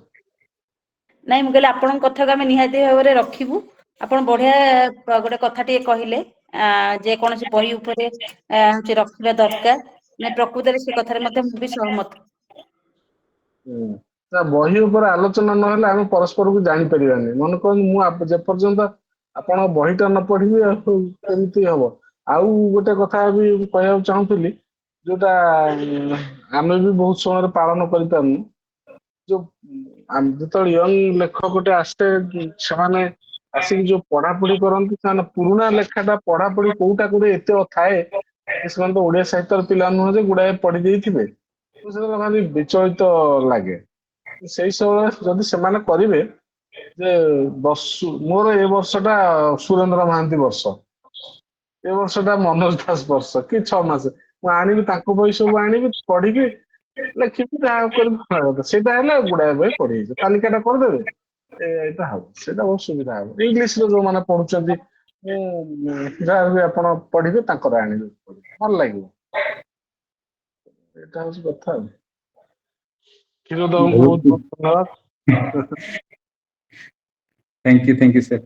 ଆଉ ଆସରର ଶେଷ ପର୍ଯ୍ୟାୟରେ ଅନୁରୋଧ କରିବି କବି ଓ ଗାଳ୍ପିକା ସ୍ୱତିକର ମ୍ୟାଡାମଙ୍କୁ ସେ ଆନୁଷ୍ଠାନିକ ଭାବରେ ଧନ୍ୟବାଦ ଦେବେ, ଏବଂ ତାପରେ ଆମେ ଆସରକୁ ସାଙ୍ଗ କରିବା। ସ୍ୱତି ମ୍ୟାଡାମ। ଧନ୍ୟବାଦ କ୍ଷୀର। ସୁନ୍ଦର ଆସର ଥିଲା। ସାର୍ଙ୍କୁ, ମୋର ଅମରେଶ ସାର୍ଙ୍କୁ ମଥାପତି ପ୍ରଣାମ। ଆଉ ବହୁତ ସୁନ୍ଦର ଆସର ଥିଲା। ଆଉ କେତେବେଳେ ଅପରାହ୍ନରୁ ସାୟାହ୍ନ ହେଇଗଲାଣି ଜଣା ପଡିଲାନି। ଆଜିର ସମସ୍ତ ସ୍ରଷ୍ଟା ମାନେ ବି ଏଠାରେ ଉପସ୍ଥିତ ହେଇକିରି ସମସ୍ତଙ୍କ ମନ ମୁଗ୍ଧ କଲେ। ଆଉ ଅମରେଶ ସାରଙ୍କର କଥାରେ ସେ ଯେମିତି ସୁବ୍ରତ ଗରିକା କହିଲେ କି କ୍ଷୀରୋଦ ମାନେ କୋଶ୍ଚିନ୍ ପଚାରିଲେ, ଆଉ ଟିକେ ଆମେ ସତରେ ଅମରେଶ ସାରଙ୍କୁ ଶୁଣିବା ପାଇଁ ହିଁ ଆମକୁ ବୋଧେ ପୁରା ଗୋଟେ ଆସର ଦରକାର। ଆଉ ବହୁତ ସୁନ୍ଦର ଥ୍ୟାଙ୍କ ୟୁ ସୁନ୍ଦର ଥ୍ୟାଙ୍କ ଯୋଜନା ମାନ ଦେଲେ ଯୋଉଥିପାଇଁ କି ମତେ ଲାଗୁଛି କେବଳ ଲେଖନୀର ସ୍ୱର ନୁହେଁ, ଏଠାରେ ବସିଥିବା ଯୋଉମାନେ ବି ନିଜ ନିଜର କିଛି କାର୍ଯ୍ୟକ୍ରମ କରୁଛନ୍ତି ଅନଲାଇନ ରେ ସେମାନେ ବି ଉପକୃତ ହେବେ। ଆଉ ସାର୍ ଆଉ ତା ଛଡା ଯୋଉମାନେ ପଢିବା ପାଇଁ ଚାହୁଁଛନ୍ତି ସେମାନେ ସାରଙ୍କ ଯୋଜନାକୁ ଆଗକୁ ନେଇ କାର୍ଯ୍ୟକାରୀ କରି ପଢି ବି ପାରିବେ। ସେଥିପାଇଁ ବହୁତ ବହୁତ ଆପଣ ଉପସ୍ଥିତ ହେଲେ ଆଉ ଆମକୁ ବହୁତ ସୁନ୍ଦର ସୁନ୍ଦର କଥା କହିଲେ, ସେଥିପାଇଁ ଅନ୍ତରରୁ ଆପଣଙ୍କୁ ବହୁତ ବହୁତ ପ୍ରଣାମ ସାର୍। ଆଉ ଏମିତି ଆସୁଥିବେ ଆଉ ଆମକୁ ନିହାତି ଆପଣଙ୍କର ସୁନ୍ଦର କଥା ଏବଂ ଅତ୍ୟନ୍ତ ଉଚ୍ଚ ଚିନ୍ତାଧାରାରେ ଉଦ୍ବୁଦ୍ଧ କରୁଥିବେ ବୋଲି ଆମର ଆଶା ଏବଂ ବିଶ୍ୱାସ। ଧନ୍ୟବାଦ। ଆଉ ଆଜିର କବିତା ଆଉ ଗପ କଥା ତ ସାର୍ ମାନେ କହି ସାରିଲେଣି। ଆଉ ତାଙ୍କୁ ଗୋଟେ ପରେ ଗୋଟେ କଡ଼ି ଯୋଡିବାରେ କ୍ଷୀରୋଦ ତ ବହୁତ ସୁନ୍ଦର ତାଙ୍କ ଭୂମିକା ନିର୍ବାହ କଲେ। ତେଣୁ ସେଥିପାଇଁ କ୍ଷୀରୋଦକୁ ବି ଆଜି ଆମେ ଆମ ଗହଣରେ ପାଇଛୁ, ସେଥିପାଇଁ ବି ଆମକୁ ଖୁସି ଲାଗିଲା ଆଜି ସଞ୍ଚାଳକ। ସେଥିପାଇଁ କ୍ଷୀରୋଦକୁ ମଧ୍ୟ ଧନ୍ୟବାଦ। ବର୍ତ୍ତମାନ ଆଉ କଣ କହିବା, ଯାହାଙ୍କ ପାଇଁ ଆଜି ଏ ଆସରର ଚାରି ଚାନ୍ଦ ଲାଗିଗଲା ବୋଲି କହିବା, ସମସ୍ତ ସ୍ରଷ୍ଟାଗଣ ସେ ଶୀତଲ ହୁଅନ୍ତୁ, ଶ୍ରୀସିକ୍ତା ହୁଅନ୍ତୁ, ଗିରିଜା ହୁଅନ୍ତୁ, ସ୍ୱରୂପ ହୁଅନ୍ତୁ, ସୁବ୍ରତ ହୁଅନ୍ତୁ ଅବା ଅନିତା ଦାସ, ସମସ୍ତଙ୍କୁ ମୋର ହୃଦୟରୁ ଲେଖନୀର ସ୍ୱର ତରଫରୁ ଧନ୍ୟବାଦ। ଆଉ ସମସ୍ତଙ୍କୁ ଏଠାରେ ଏକାଠି କରିଥିବା ତପସ୍ୱିନୀ, ଶ୍ରୀକାନ୍ତ ସାର୍ ଏମାନଙ୍କୁ ମଧ୍ୟ ମୋର ବହୁତ ବହୁତ ଧନ୍ୟବାଦ। 4:30 ରାତିରୁ ଉଠିକିରି ଚନ୍ଦ୍ରା ନାନୀ ବସିଛନ୍ତି ଚା କପ୍ ଧରି, ସେଥିପାଇଁ ମଧ୍ୟ ଧନ୍ୟବାଦ। ଆଉ ରାଜନୀତିକୁ ଆଉ ସାହିତ୍ୟକୁ ଯୋଡିଥିବାରୁ ପୁଣି ଥରେ ଅମରେଶ ସାରଙ୍କୁ ଆଉ ଥରେ ଅନ୍ତରରୁ ବହୁତ ବହୁତ ଧନ୍ୟବାଦ। ଆଜିର ମାହୋଲକୁ ସରଗରମ କରିଥିବାରୁ ଲେଖନୀର ସ୍ୱରକୁ ସର୍ବୋପରି ଧନ୍ୟବାଦ। ଏଇଠି ରହୁଛି ମୁଁ ସୁପ୍ତିକର ରାଉରକେଲା। ତା ସହିତ ଆଜିର ଉପସ୍ଥିତ ସମସ୍ତ ଯୋଉ ଶ୍ରୋତା ମାନଙ୍କୁ ବି ହଁ ଧନ୍ୟବାଦ ଶ୍ରୋତା ସେମାନଙ୍କ ବନ୍ଧୁ, ସହିତ ହଁ ଶ୍ରୋତା ବନ୍ଧୁ ଯୋଉମାନଙ୍କ ବିନା ଏ କାର୍ଯ୍ୟକ୍ରମ ମାନେ ସଫଳ ହେଇପାରନ୍ତାନି। ସବୁ ଶ୍ରୋତା, ମୁଁ ତ ସମସ୍ତଙ୍କୁ ଦେଖି ପାରୁନଥିଲି ତଥାପି ଯୋଉମାନେ କୋଶ୍ଚିନ୍ ପଚାରିଲେ ଦେଖିଲି, ଅଂଶୁମାନ, ଶ୍ଵେତ ପଦ୍ମା, ଲୋପା, ଆମର ହଁ ସୁମିତ, ତାପରେ ଇଏ ଆହୁରି ବହୁତ ଜଣ ଅଛନ୍ତି ଯୋଉମାନଙ୍କୁ ମୁଁ ଶ୍ରୀକାନ୍ତ ସାର୍, ସାଗରିକା ମ୍ୟାଡାମ ଶ୍ରୀକାନ୍ତ, ଅଛନ୍ତି, ହଁ ଲୋପାମୁଦ୍ରା ସାଗରିକା ମ୍ୟାଡାମ ମ୍ୟାଡାମ, ଅଛନ୍ତି। ହଁ ଲୋପାମୁଦ୍ରାଙ୍କ କହିଲି, ପିନାଲି କିଏ ସେ ତାଙ୍କୁ ମଧ୍ୟ ବହୁତ ବହୁତ ଶୁଭେଚ୍ଛା। ଆଉ ଯାହାଙ୍କୁ ନା ଦେଖି ପାରୁନି ସେମାନଙ୍କୁ କ୍ଷମା ମାଗୁଛି, କିନ୍ତୁ ଆଜି ତାଙ୍କର ଉପସ୍ଥିତି ଏଠାରେ ନିହାତି ଆମକୁ ବହୁତ ଉଦ୍ବୁଦ୍ଧ କରିଛି। ଆମ ମନକୁ ଆମର ଏଇ ପ୍ରୋଗ୍ରାମକୁ, ଆଜିର ଅନଲାଇନ କାର୍ଯ୍ୟକ୍ରମକୁ, ଆଭାସୀ ଆସରକୁ ସଫଳ କରାଇବାରେ ସମସ୍ତ ଶ୍ରୋତା ବନ୍ଧୁଙ୍କୁ ପୁଣି ଥରେ ଲେଖନୀର ସ୍ୱର ତପସ୍ୱିନୀ ମାନଙ୍କ ତରଫରୁ ମୁଁ ସୁକ୍ତି ଧନ୍ୟବାଦ ଜଣାଉଛି। ଏମିତି ଆଗକୁ ଉପସ୍ଥିତ ରହୁଥିବେ ଆଉ ଏ କାର୍ଯ୍ୟକ୍ରମକୁ ଆହୁରି ସଫଳ କରିବେ, ସେଥିପାଇଁ ମଧ୍ୟ ଅନୁରୋଧଟେ ରଖିଲି। ଆଉ ଆଗ୍ରହଟେ ବି ରହିବ, ଆପଣ ମାନେ ରହିଲେ ହିଁ କାର୍ଯ୍ୟକ୍ରମ ଆହୁରି ସଫଳ ହବ। ସ୍ରଷ୍ଟାଙ୍କ ସାଙ୍ଗରେ ଶ୍ରୋତା। ନା ଆଜିର ଆସରଟି ପ୍ରକୃତରେ ବହୁତ ଭଲ ଲାଗିଲା। କ୍ଷୀରୋଦଙ୍କର ସଞ୍ଚାଳନା ସାଙ୍ଗକୁ ସାରଙ୍କର ଆଲୋଚନା, ଆଉ ପ୍ରକୃତରେ ବହୁତ ବଢିଆ ଲାଗିଲା ଆଜି କାର୍ଯ୍ୟକ୍ରମ। ବହୁତ ବହୁତ ଧନ୍ୟବାଦ କାର୍ଯ୍ୟକ୍ରମକୁ ଏତେ ସଫଳତାର ଏକ ମାନେ ଭିନ୍ନ ଏକ ସଫଳତାର ସ୍ଵାଦ ପ୍ରଦାନ କରିଥିବାରୁ ସାର୍ ଆପଣଙ୍କୁ ବହୁତ ବହୁତ ଧନ୍ୟବାଦ। ସାର୍ ମୁଁ ଗୋଟେ ପଦ କହିବି ମୁମ୍ବାଇରୁ ସାର୍। ଧନ୍ୟବାଦ ପ୍ରଣାମ ସାର୍, ଅମର ଆଜ୍ଞା ସାର୍ଙ୍କୁ ଆଜ୍ଞା ଧନ୍ୟବାଦ ଆଜ୍ଞା ପ୍ରଣାମ କୁହନ୍ତୁ ମୁମ୍ବାଇରୁ। ସାର୍ କୁହନ୍ତୁ। ଆଜି ଆପଣଙ୍କର ଯୋଉ ଚର୍ଚ୍ଚା ଏବଂ କ୍ଷୀରୋଦ ଭାଇଙ୍କର ଯୋଉ ପ୍ରଶ୍ନ, ଆପଣଙ୍କ ଉତ୍ତର, ଏବଂ ଆମର ଯୋଉ ଗାଳ୍ପିକା ଏବଂ କବି ମାନଙ୍କର ଯୋଉ ଛୁଙ୍କ, ଡାଲିରେ ଗୋଟେ ତଡକା ଭଳି ଲାଗିଲା। ଖୁବ ସୁନ୍ଦର ଲାଗିଛି ଆଜି, ବହୁତ ଭଲ ଲାଗିଲା। Thank you sir. ପିଲାମାନଙ୍କର ବହୁତ ଶୁଣିବା ପାଇଁ ମିଳିଲା, ବହୁତ ଶିଖିବା ପାଇଁ ମିଳିଲା। ଆମେ ତ ସବୁ ପାଚିଲା ପତ୍ର, ପିଲାମାନେ ଭଲ ଭଲ ସବୁ ଦେଖୁଛନ୍ତି, ସମାଜକୁ ଦିଗ୍ଦର୍ଶ ଦଉଛନ୍ତି, ବହୁତ ଭଲ, ବହୁତ ଭଲ। ଆଜ୍ଞା, ବଢିଆ।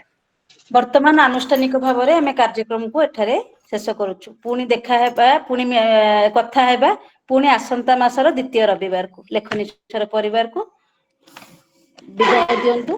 ବହୁତ ବହୁତ ଧନ୍ୟବାଦ। ନମସ୍କାର। ନମସ୍କାର। ରାଧେ ରାଧେ, ରାଧେ ରାଧେ, ଶୁଭ ସନ୍ଧ୍ୟା।